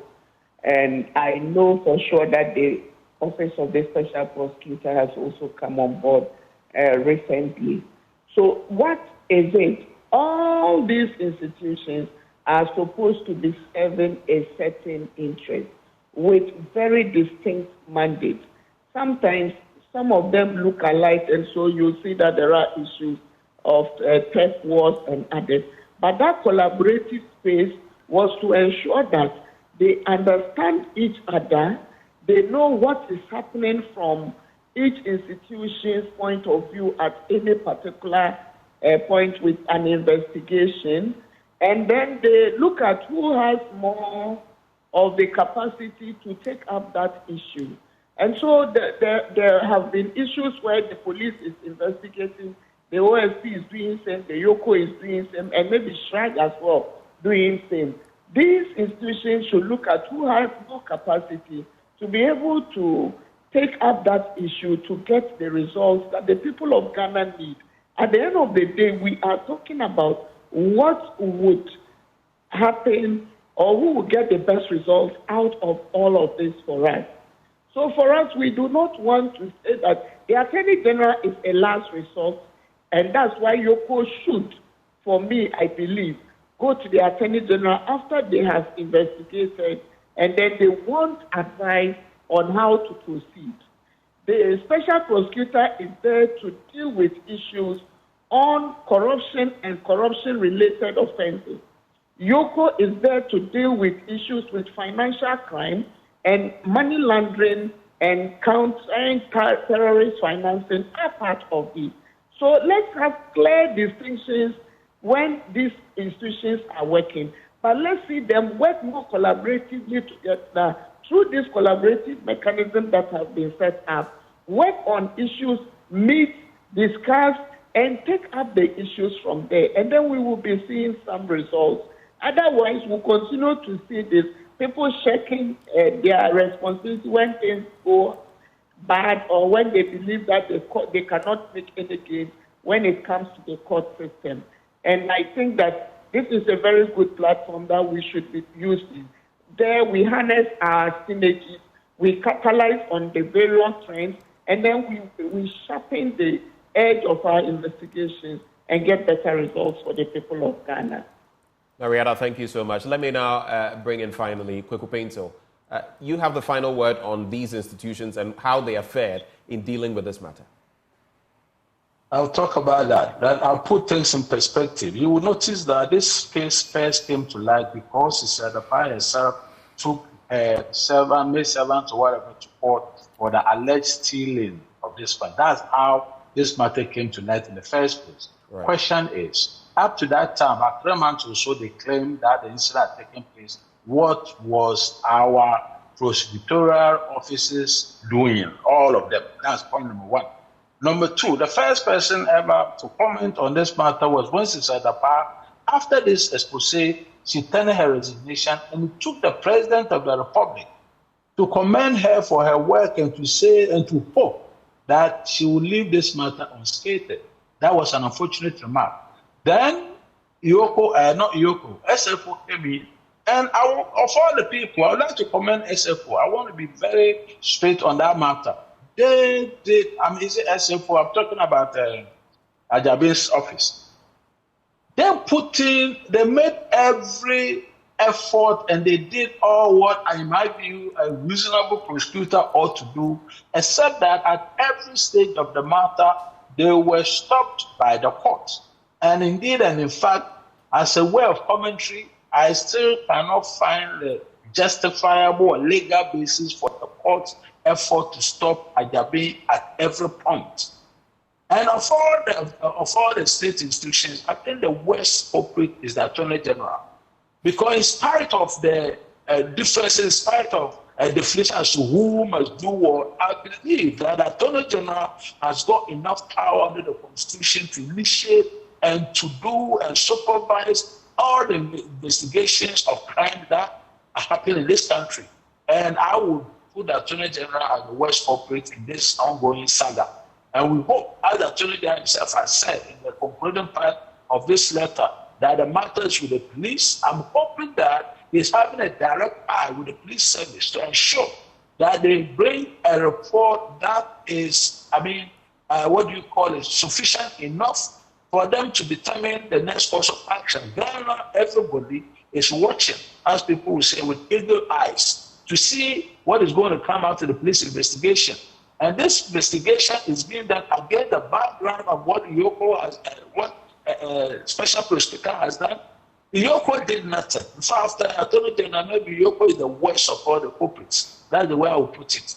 That they have a whole office, they write to the Attorney General to teach them what to do in a matter of this nature. I cannot believe that they know exactly what the law requires them to do. This is my view on this whole subject. Thank you very much. Thank you for joining the conversation. So you just heard Kweku Paintel. He's a lawyer. He's been very passionate about this issue, sharing his thoughts there. We also had, joining the conversation, Dr. Richard Amwakoban, a political scientist, also very vehement on this matter. Mary Ada is with the Ghana Integrity Initiative. Before that, we also had, joining the conversation, Vitus Azim, an anti-graft campaigner. Sweetie, before we wrap on this subject, interesting convo. And, yes. My question, I guess for all of us, we are wondering, what next? What next, then? And whether Yoko is going to heed this advice by the Attorney General and, what they do with it. It's interesting that such huge amounts of money can, like the man said, wishy-washy. There's something going on that's If they found that money under your bed, like by now, you wouldn't be on this. You think I'm here? Well, stay with us. We'll be right back on the AM show.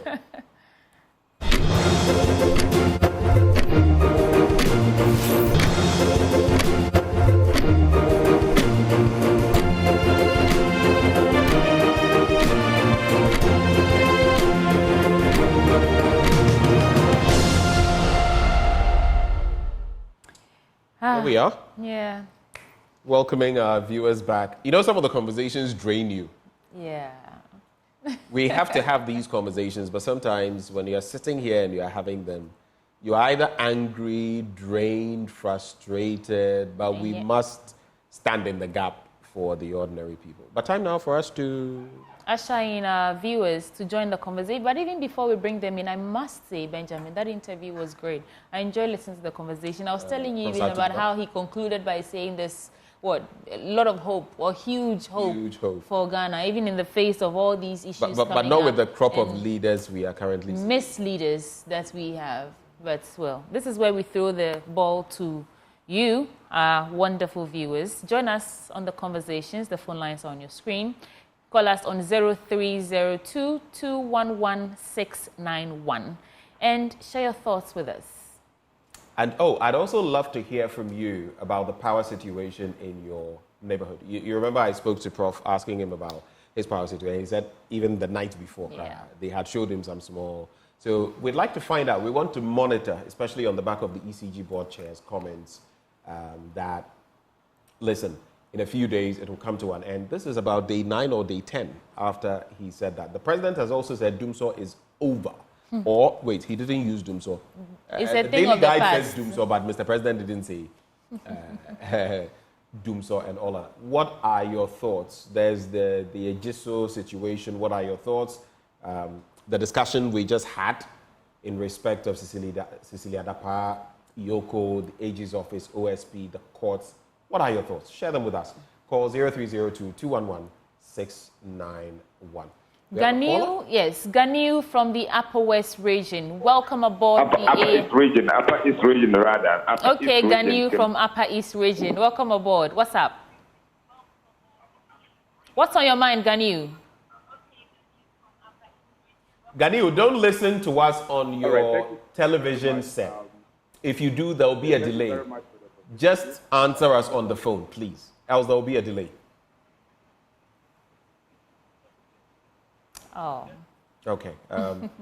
It appears we have a challenge. Ganiu, you can call in again, but don't listen to us on the TV. There will be a bit of delay. You can also call in 0302-211-691. What are your thoughts for us this morning?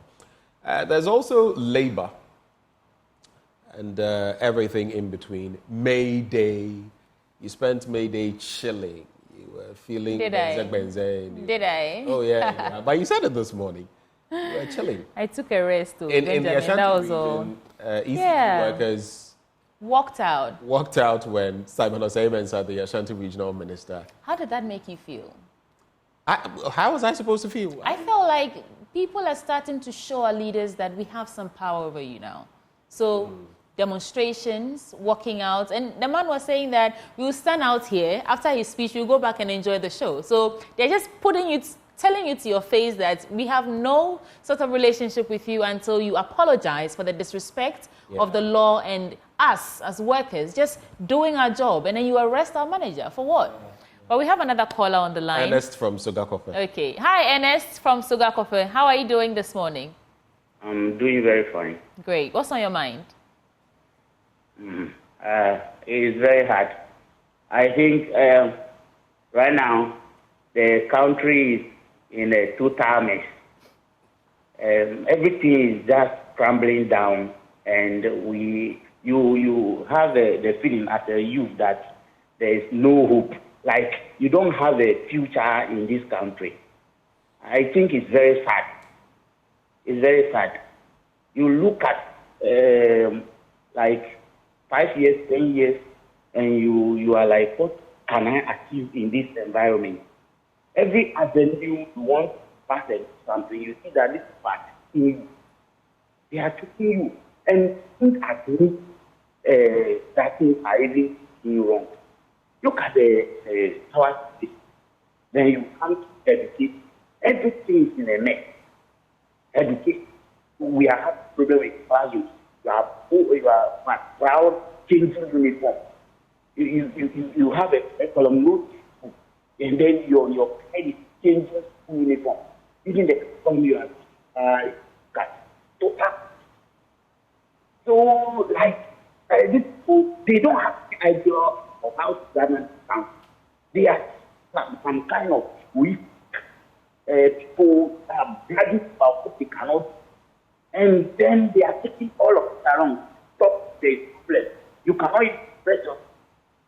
So I think that we have white country, everybody, including the media, those programs. You know how to do. If they come and talk, tell them how the past, check what we have, so that they stop throwing that to our eyes. Very serious. It's very serious. Thank you so much for sharing your thoughts with us. There you have it, the regular Kujos and Amas contributing to the cry that some of us have been crying since forever, that we need help. And if the government is not ready to help us, we have to find a way to help ourselves. They say Accra stay by plans, eh? How are you staying? What are your plans? We are staying. We are staying, eh? And a staying is staying. Mawuli. God day.